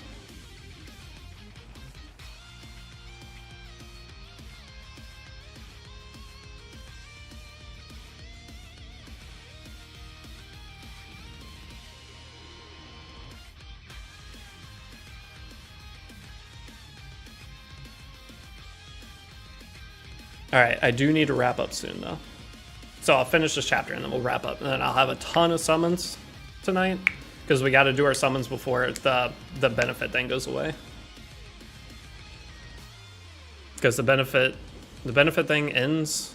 Wait, the triple banner's still here. I need to go activate the triple banner. So there's a couple things we need to do. I'll finish this mission and then beat What's Her Nuts and then the final boss. I think we're on the last chapter. But I'll figure out a guild situation as well. I either join my other guild with this account and try to get other people in. Saw an E7 clip of yours that made me realize Full Metal Alchemist collab was more than 2 years ago. Yeah, Full Metal Alchemist was forever ago. It was such a good collab though. Think about those times, Sharfade. It was so fun. Epic 7 was so fun then, as an in-game player. Full Metal Alchemist collab was sick. Overlord collab was actually still that was Overlord collab was last time I was like excited because the Freyrin collab I wasn't super excited for. Freyrin's insane, but the idea of going and playing RTA with Freyrin didn't sound fun.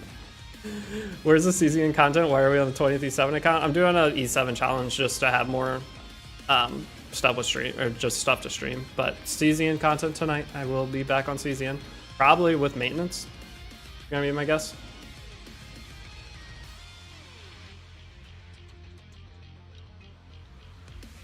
I will farm as far as I can on this account, and then when maintenance hits, I'll switch over to CZN. When are you coming back? I don't know. It'll be a couple. I need to go find lunch.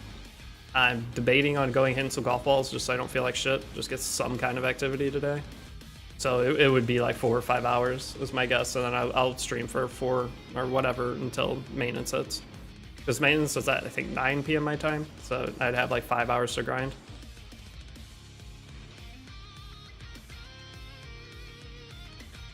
But the thing is, I'm probably going to stream Raid first. So I'll go out for, if I go out, it'll be like 2-3 hours, and I'll come back and stream Raid on the Raid channel for a couple hours, because I'm doing trying a new character in Raid, and then I'll reopen the E7 stream into CZN. Okay, so we're to the final boss. I don't think we'll have any problem beating this.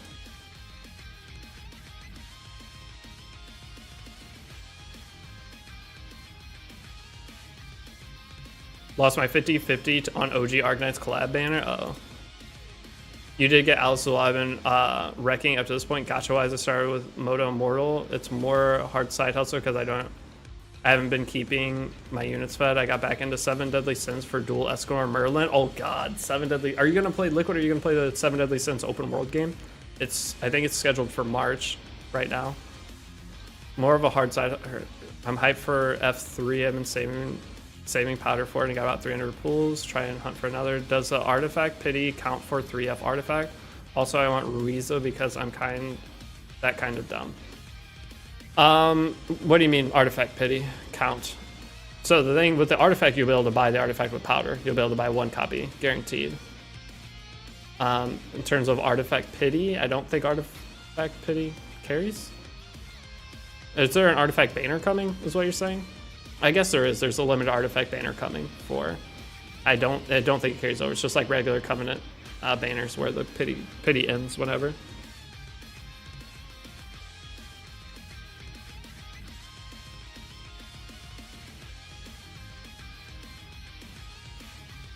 Okay, I didn't even have to choose my target. We should be fine.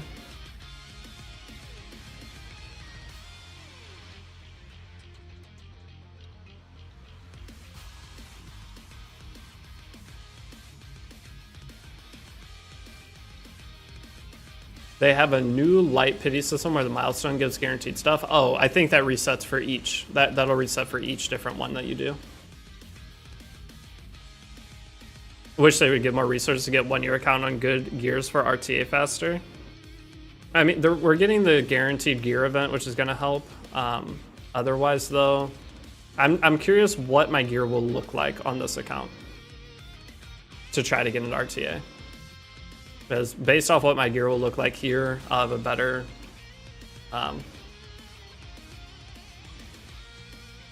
or I guess it'll give a better outlook, is what I'm trying to say. Give a better outlook as to what's possible.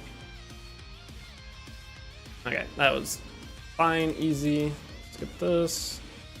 All right, so we're to the second story. So when we come back, it'll be beat a couple missions, get into the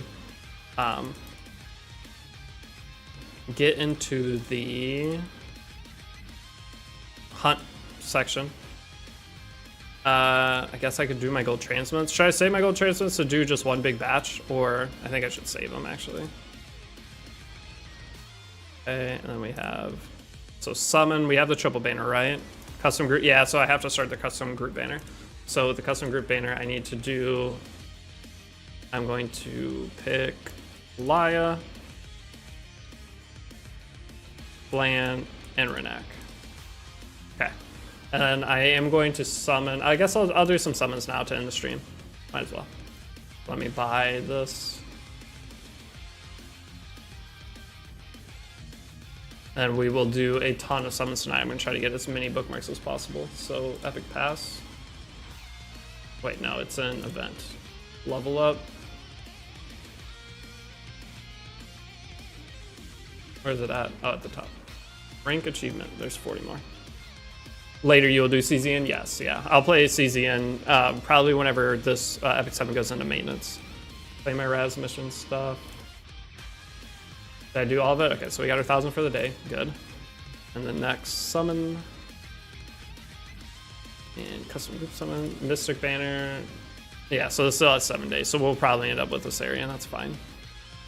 Go ahead. Wait, wrong one. Group summon. So once I do this, I want to see how long. All right, who's our first character? Oh, an artifact. Dang. All right, we got lies already. I mean, that's banger. Nothing. All right, bad start. Time to reroll. And then, so this says, yeah, we have 13 days left on this banner now. So that since we started it, we're fine.